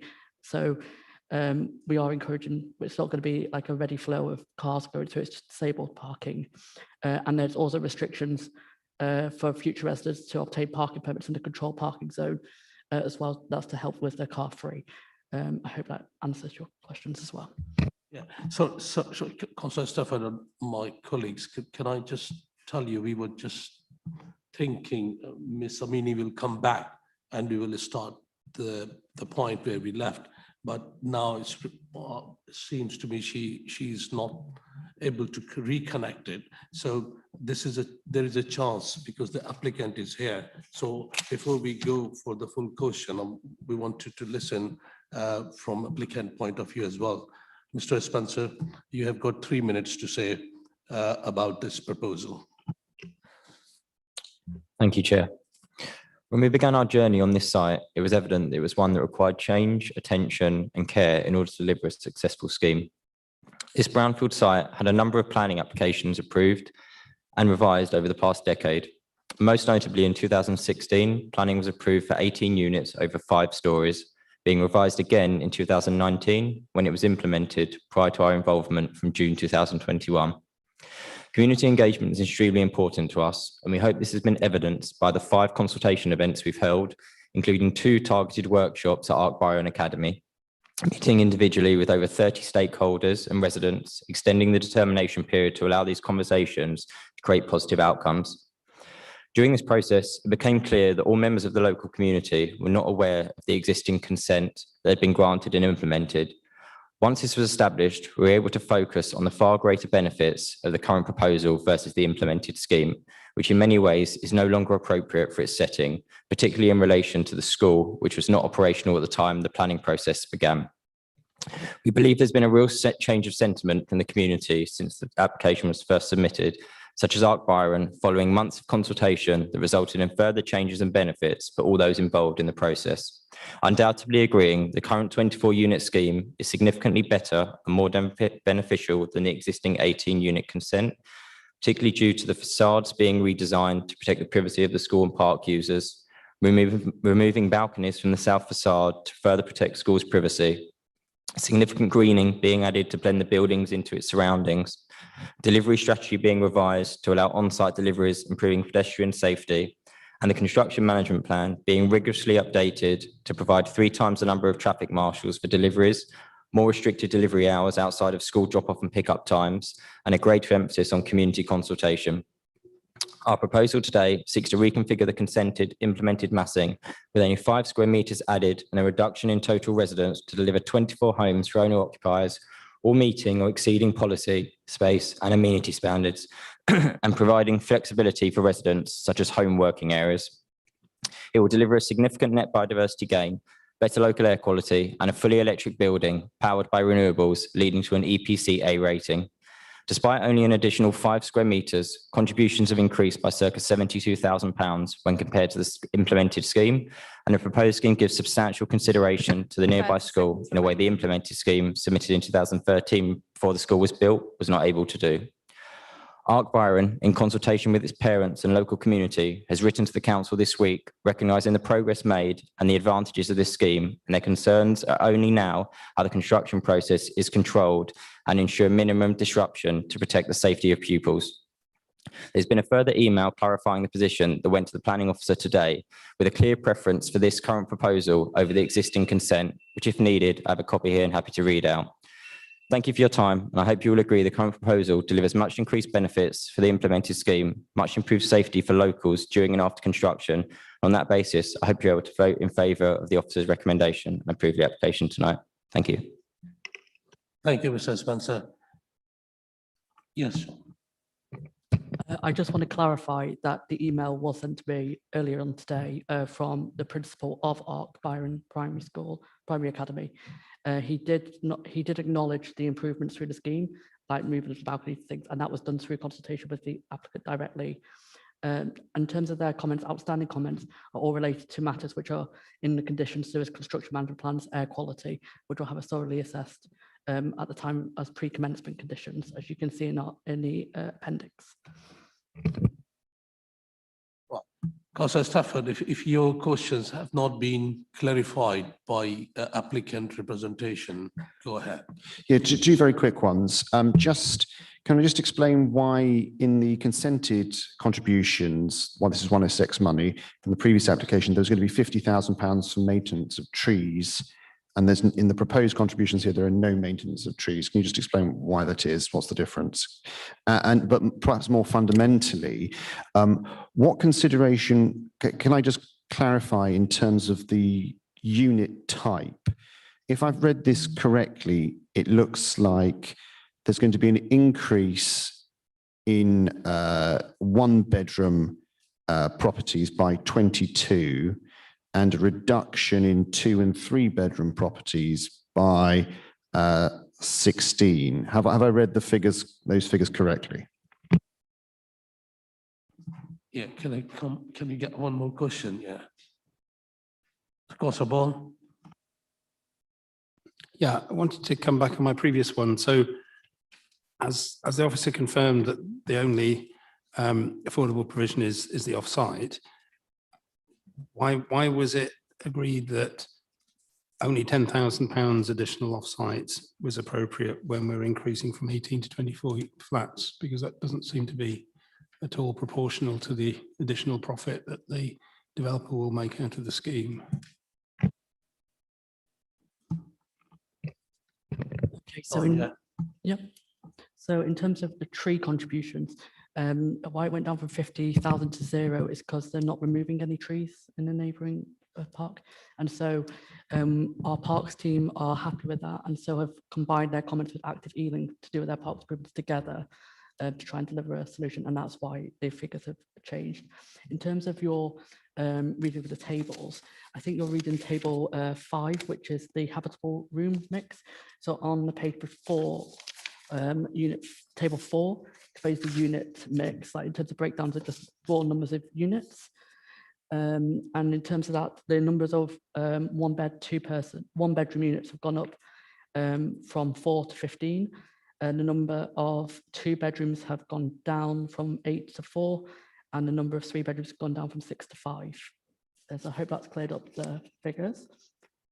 In terms of the affordable housing contribution, it is noted that it has increased by £10,000, but the number of occupants on the site is reduced by 1. So we are under consideration with talking with our housing team and the independent FEA assessor that this is an improvement, but also complementary to the extant permission, and it has been accepted for an off-site delivery.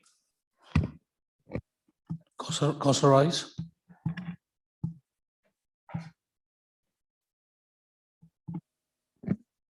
Thank you, Chair. I'm just asking about the section 106, because I'm thinking about mostly the healthcare provision on there. I certainly, if I look at page 22, it talks about there's been the concern that's been raised by residents. The development would impact on local education, transport and health infrastructure.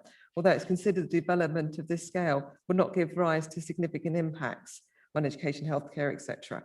I mean, it doesn't really explain how we've really come to that conclusion. But the reason why this actually just concerns me, just making sure that we've actually come to a proper process to come to that conclusion, is that looking at healthcare provision, the consented contributions was 0 before, and now it's over £13,000. And so, and I would like to actually research that and to try and work out really what's been going on, the whole thought processes. And I did actually want to have a look at previous applications, but of course with the planning portal being down, I couldn't actually do so. So I'm it just looks slightly erratic to me what's been going on. So just wondering to actually understand a bit better what's happened. But so if I've been able to read the previous applications, maybe I'd have understood it myself, but sorry, thank you. Councillor Gallen.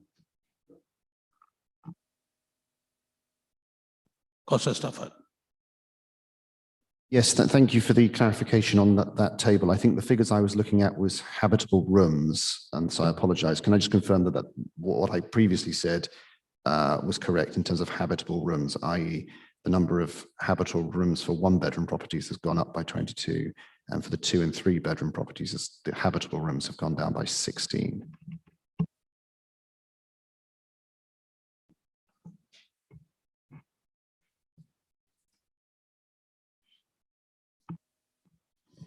Okay, so in terms of the Section 106 contributions, these figures were taken from the legal agreement of the latest variation, and that's where the numbers have come from in terms of the comparison of, and there was no healthcare contribution, as you said.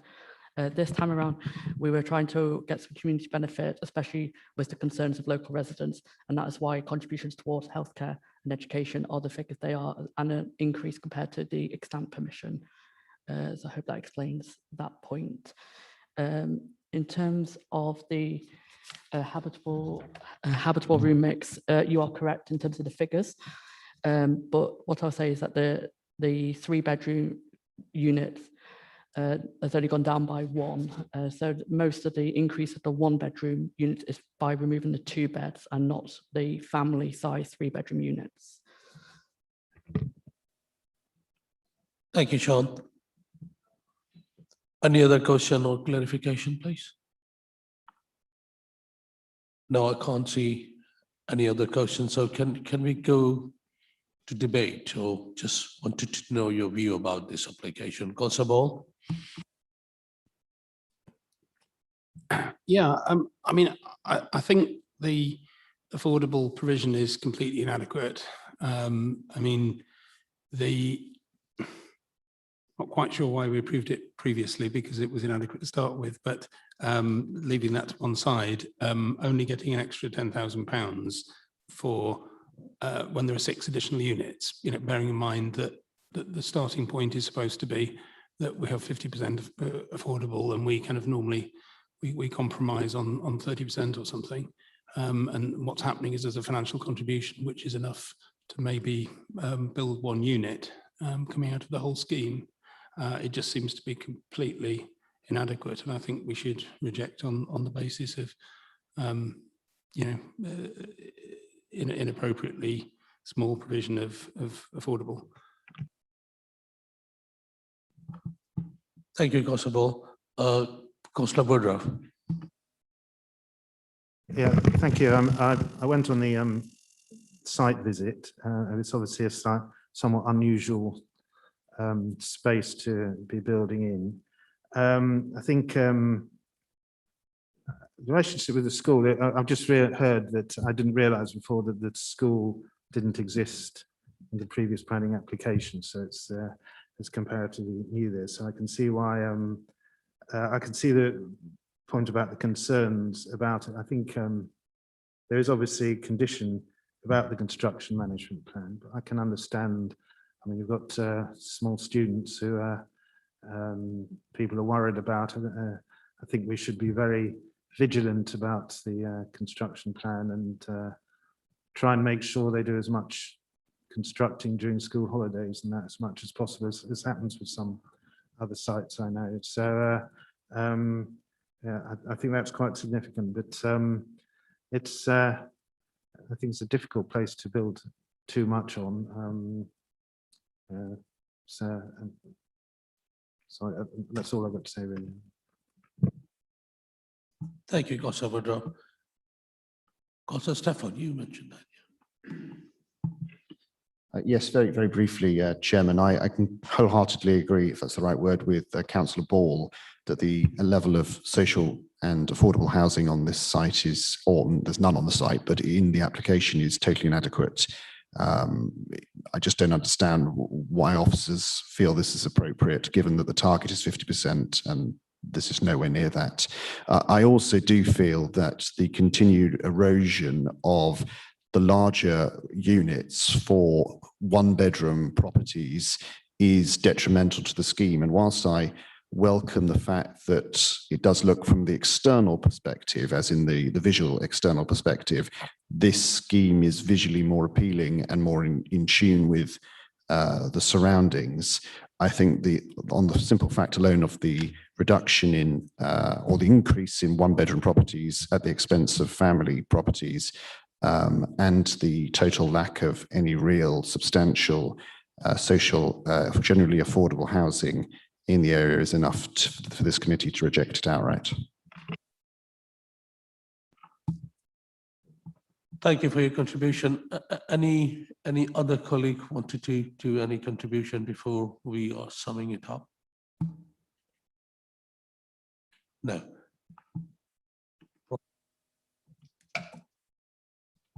So what we gather now, I understand that's a difficult site in terms of location next to the station and next to the level crossing, but we need to consider the application as it is. So, and in terms of the enhancement in the park and enhancement in the area and adjacent to school, I think that is the plan. I'm just considering to support that application as it is. But I'm going for the vote, so I would be happy, and I would like to invite you to raise the hand if you support that application, please.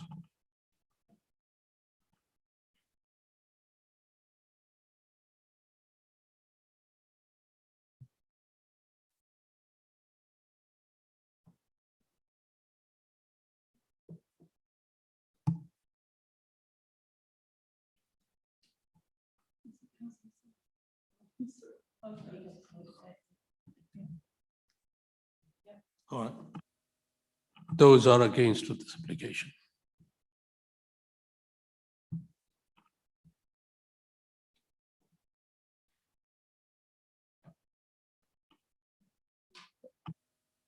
Anyone abstain?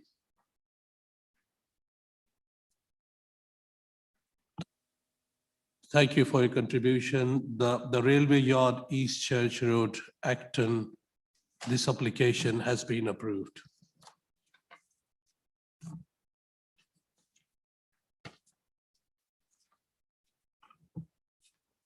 Now, we are considering the last item for tonight, and that's a very familiar site, remaining area of Acton Gardens Master Plan. Tiago, could you put light on that, please?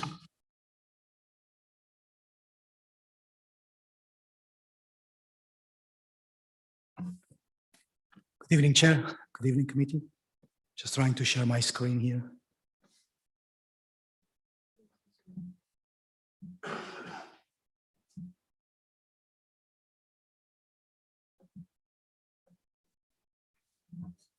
Thank you.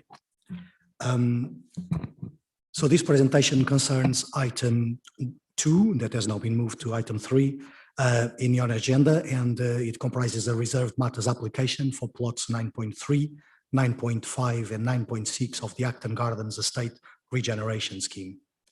The item includes an application which seeks agreement for the detailed design for these plots of the 2018 Master Plan permission, including the layouts of the reconfigured Jerome Tower allotments. The committee is reminded that permission for the site-wide regeneration of the South Acton estate was granted in 2013 and more recently in December 2018. Plots 9.3, 9.5 and 9.6 occupy a site area of approximately 1.8 hectares and are situated within the Enfield Road character area of the master plan. The site is bound to the south by Osborne Road, to the west by phases 9.1, 9.2 and 9.4, to the north by the existing properties within the Mill Hill Conservation Area, and to the east by the Berrymead Junior School. At present, the site comprises a number of residential buildings, including the Jerome Tower, which is a 17-story tower block built in 1963. The site also includes the Jerome Tower allotments, which is an existing community asset owned and managed by Ealing Council. The existing allotments cover some 3,700 square meters of floor space and includes 21 allotment plots of various sizes. Acton Town Tube Station is located to the west, and the High Street, Acton High Street, is some 10 minutes walk to the north. The proposal itself is for 215 residential units with the design for these plots proposing a combination of new and refurbished houses and 2 courtyard-style residential blocks, ranging between 3 and 9 stories in height. The buildings will deliver houses, new apartments and maisonettes, combined with new residential amenity space and associated landscaping, refuse and recycling facilities, and car and cycle parking. A fundamental principle of the scheme is to recreate traditional urban blocks by making clear distinctions between public and private space, whilst ensuring that streets and public spaces are lined by active building frontages with windows, balconies, and front doors, especially at ground floor level. These plots complete the connections between the previous phases to the west with the existing buildings to the east and the master plan beyond. Plot 9.3 completes the Enfield Road frontage as a connecting street with the Acton Town Station to the west. Unbury Road, which was repositioned as part of the works to plot 9.2, approved in 2018, forms the western aspect to plot 9.5 with the southern corner in a prominent position to West Park. So it's that picture on the top right-hand side corner.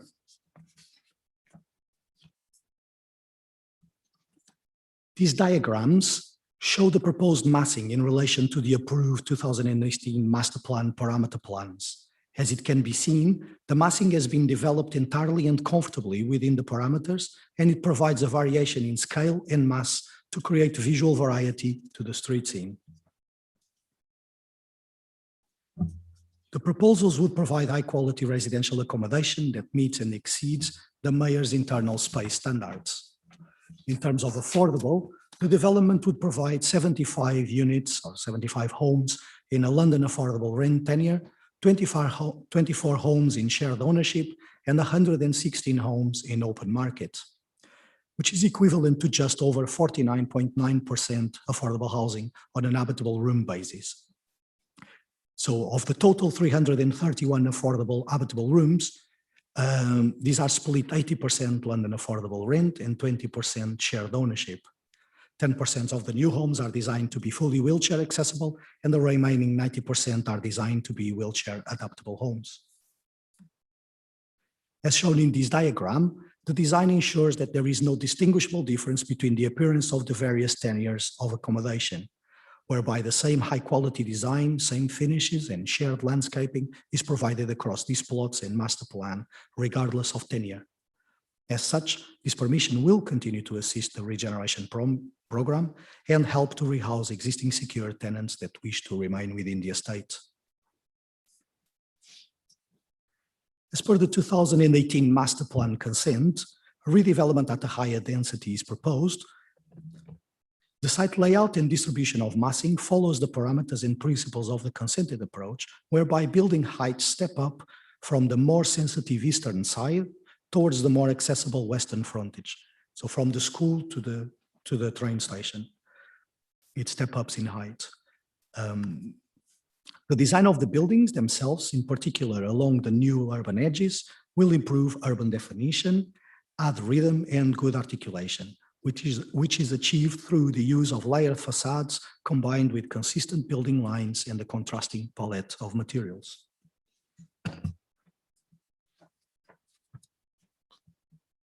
As mentioned, the proposal also includes the reconfiguration of the existing Jerome Tower allotments. The reconfigured allotments will remain broadly in the same location, with a new area delivered to the west of the existing allotment land and to the north of plots 9.3. These are the houses. As a result, approximately 1,800 square meters of existing allotment land will be lost, but offset by the provision of 2,400 square meters of new allotment land. The new allotment site will therefore be 4,300 square meters inside, which is some 600 square meters larger than the current facility. The existing plot holders will be afforded the opportunity to continue to use the Jerome allotments. This will ensure that any growing present on site can continue in the long term. There was extensive and positive consultation with the existing allotment holders, Ealing Parks, and planning officers, with the proposals for the reconfigured allotments being fully supported. Conditions of consent are recommended, requiring matters of detail, including boundary treatment, security, details of facilities, and planting to be provided to the council for approval. The geometry of the plots has been prudently considered to provide high levels of connectivity whilst ensuring safe circulation for pedestrians. All new streets have been designed for 20-mile-per-hour circulation. Car parking would be provided across the site at a ratio of 0.23 spaces per unit, which is about 51 spaces for the whole three plots, which is compliant with the 0.3 maximum car parking ratio for the master plan as a whole. In terms of energy, plots 9.5 and 9.6 would connect to the energy center within phase 7.2 that will supply the district heating network for the estate. As a reminder, the energy strategy, which was approved last time we were at committee in July, incorporate air source heat pumps, which are significantly more sustainable than any other energy solution for large scale estates such as these.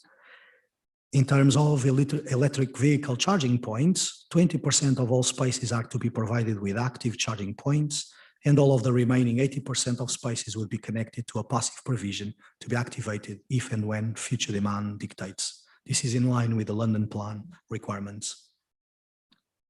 In conclusion, plots 9.3, 9.5, and 9.6 are a very significant turning point in the context of the overall master plan, as it completes the master plan's western portion and completes the east-west routes within this side of the estate. In addition to the 50% affordable housing provision, a number of Section 106 contributions towards education, open spaces, sustainability measures, amongst other things, will be triggered as part of the proposals for these plots. 8 objections were received from members of the public, but there were no adverse comments from any other internal or external consultees. As such, it is recommended that permission is granted for the application in accordance with the recommendation. And that concludes the presentation. Happy to take any questions, Chair. Thank you. Thank you, Diego. Yeah, Councillor Gallen. Thank you, Chair. Just a couple of quick questions. The townhouses to be refurbished and the new townhouses are 3 stories high. That's guaranteed. That's obviously something I would have a slight concern about, that they might start to gain height or gain stories. The other question is the Enfield Road car park, as was one of the great sites of criminality, drug dealing, and a lot of other things going on. That lingers in the memory of a lot of people in the area. Security has been mentioned. Security by design is mentioned in the report. Can we just hear a little bit more about the guarantee that those allotments and that whole green area is going to be very carefully protected against criminality, drug use, drug dealing, and so on? Can I take another question, Diego, and then use them? Councillor Summers. Yes, very briefly, I just wondered if we could see the colour-coded map again and explanation of the different colours for tenure, the yellow, red, blue one. Thank you, Councillor Summers. Yes, Diego. Thank you, Chair. Thank you, councillors. So in terms of the height guarantees, these heights, as defined by this jelly mold, as you can see, it's not being shared, apologies. Did you take me out? Sorry, I'll share again.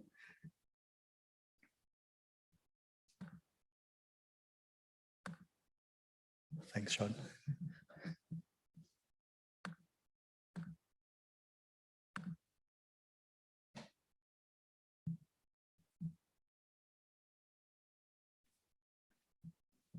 So as you can see on the screens, Councillor, you can see the jelly molds. These represent the parameters. It's like an extrusion of the parameters, the height, the depth, the locations, the flexibility within each of the plots.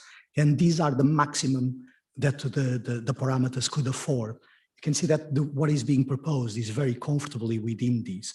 But these reserved matters applications do not protrude beyond those points, and the new permission would be necessary if they were to change these heights. So If a new permission would be necessary, they would have to come to this committee because they would have to test the environmental impact assessment that analyzed all the parameters throughout the whole of the master plan. So pretty secure there that there will not be changes in that respect. In terms of the security and the boundary treatment for the allotments, that for information to the committee members, that was forming one of the bulk of the objections that were being received or the concerns that were being expressed with the application, and the condition is being recommended. I believe it's condition 4 or 5.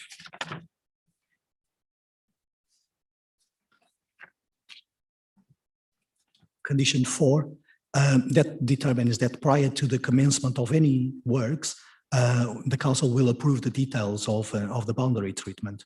We have a substantial experience with these. There is a new allotment area, recently developed allotment area next to the South Acton train station.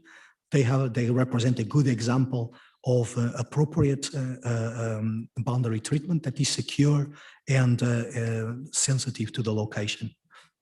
So we expect to have the same kind of treatment on these allotments. In any instance, they will be subject to council approval prior to its implementation. In terms of the tenure distribution, Councillor.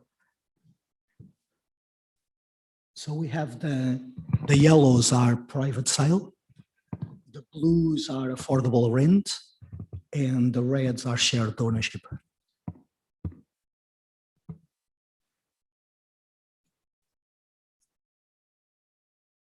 I'll move to a CGI. Any other questions? Right, thank you, Tago. Yeah, Councillor Rice.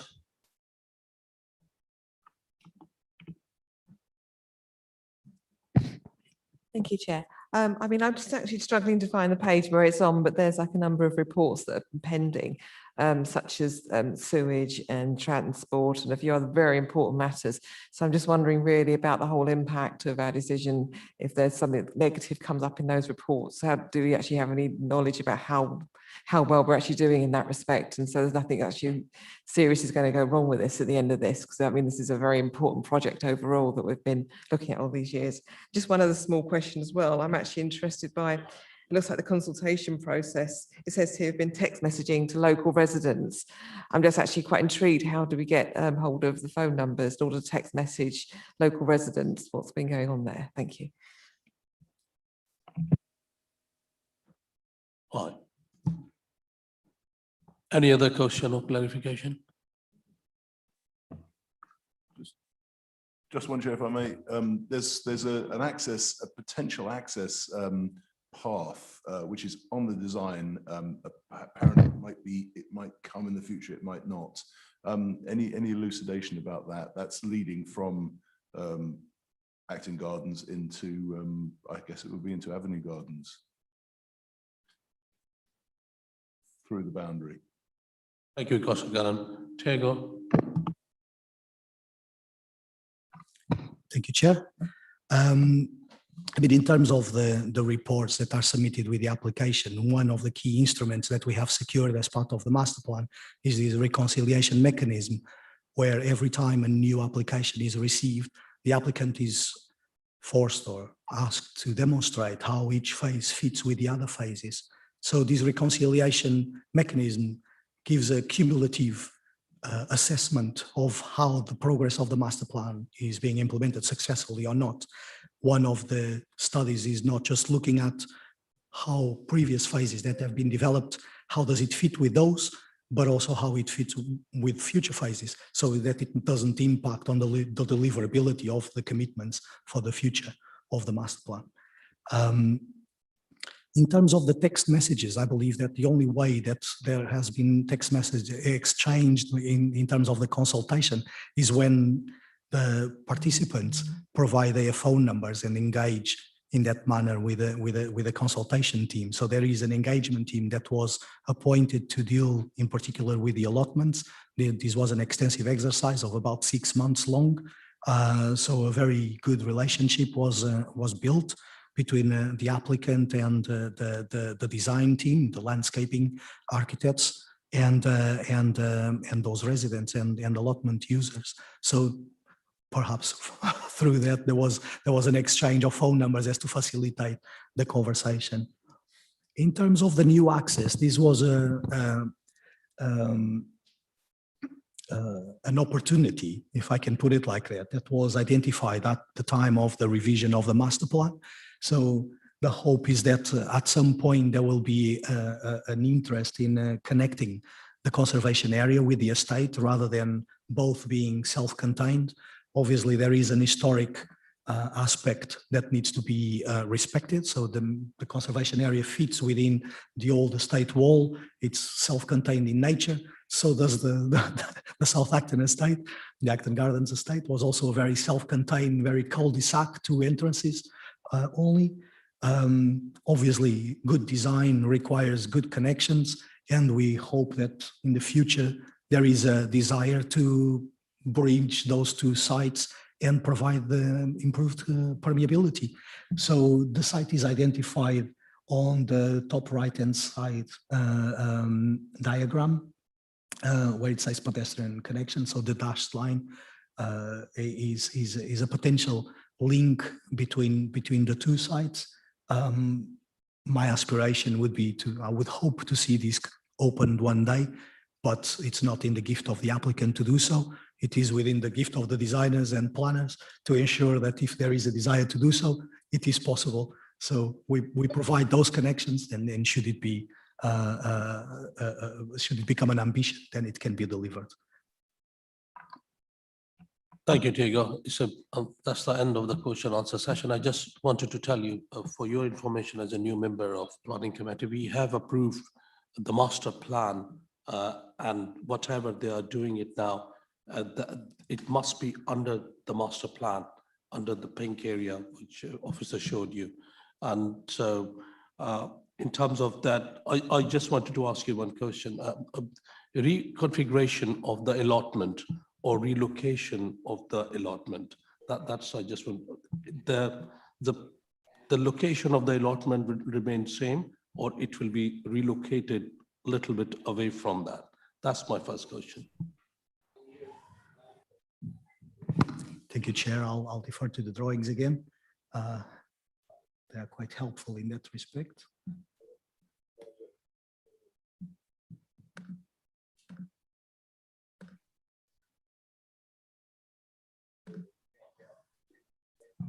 So the top left-hand side diagram shows the current allotments, and the one in the middle shows the reconfigured allotments. So there is a part retention of some allotments. They will stay in the same position, in the same configuration, but there will be more allotments delivered to the west of the existing allotments, so behind the houses, where currently there are none. Thank you, Diego. And there is any contribution? Yeah, Kosovo. Yeah, I mean, I think it's a very good scheme. We've got 50% affordable, which we would expect on a council site, but don't always get. So that's always good when we do get it. It's good that there was retention of those houses, because obviously, and refurbishment, because obviously demolition is the worst thing from a climate change point of view. So when there are bits that can be retained, that's good. And there are the greater land for allotments provided is very good. Yeah, and the use of the communal ground heat pump system is very good. I mean, my only concern, I'll clearly be voting for it. My only concern is that whether we should be going beyond London Plan in terms of EV charging rather than sticking to the 20%, you know, whether schemes like this to look forward. Clearly the way things are going is that we'll be going for 100% before very long. So it would be good if we as a council decided to start, you know, 100% EV charging on the parking now rather than waiting till we get told to do by the government. Thank you, Councillor Wall. Councillor Woodrow.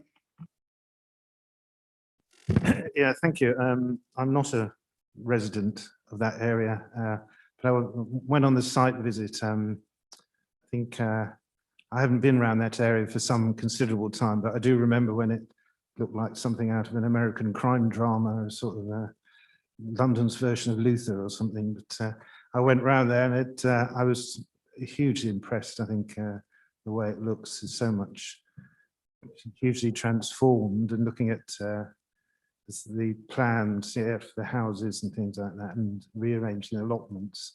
I think I couldn't be anything but hugely impressed by the whole thing.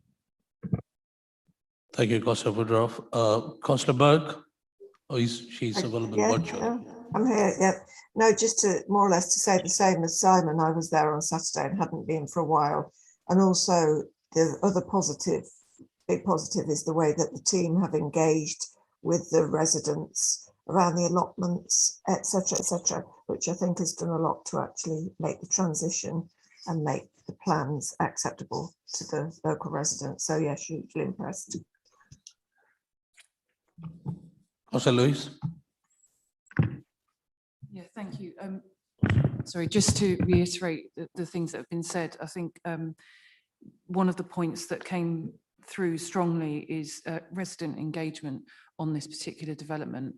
And I think the positives of having 50% affordable and really positive engagement with residents is a lesson of how to continue to do developments going forward. So yeah, I think this is a really positive step forward. Very good point, valid point in terms of residents' engagement. Councillor Gunnan. Thank you, Chair. Yes, I agree. It is a vast improvement, and the other thing which should be mentioned is that it protects the heritage aspects of the Mill Hill estate as well, which is the boundary wall, which is in various states of repair. And I certainly be voting for this application. Thank you very much. Before we go for voting, I just wanted to get assurance from you that the Berrymead School is just next to that development, and Berrymead School is one of the unfortunately, the deprived school in the borough. So I just wanted to make sure in the future and from this development that school will be on board and will get some sort of benefit from that development. Yeah, if you want to, but that's my recommendation. Yeah. Thank you. I mean, the school is indeed protected. The scheme, as mentioned, steps down in height as it approaches Berrymead Junior School. There is significant contributions towards education, and primarily those contributions should be allocated to schools that mitigate the impacts of the development in the area. So that school will be a primary beneficiary of any funds for any expansions or maintenance as required to continue to provide and meet the needs of the new residents. Good to hear that progress. Yeah. Can I just add one last comment in relation to the charging points? It has been discussed with the applicant the need to have an estate-wide strategy to provide electric vehicle charging points. At the moment, there's only this legislation, and we are only meeting the requirements as set out by the legislation and the master plan permission. But there is an ambition to deliver a statewide solution. But that will come perhaps more comprehensively later on when we can look at all the possibilities and opportunities within the estate to do that. Thank you, Diego. Thank you for all the question and answer and contribution. So those are in favor of this application. Raise the hand.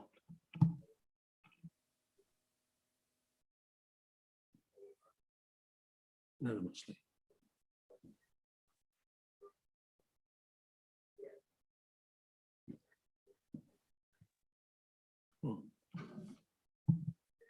Anyone against? No. So much for all your contribution. Can I Yeah, sorry.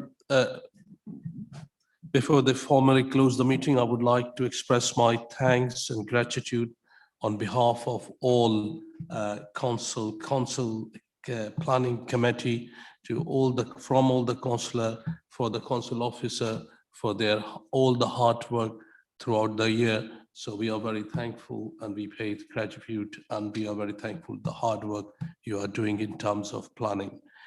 The next planning date in January, and it is not, Katie, as far as I know, that it is not has been decided, but it will be decided, and so you will get the email.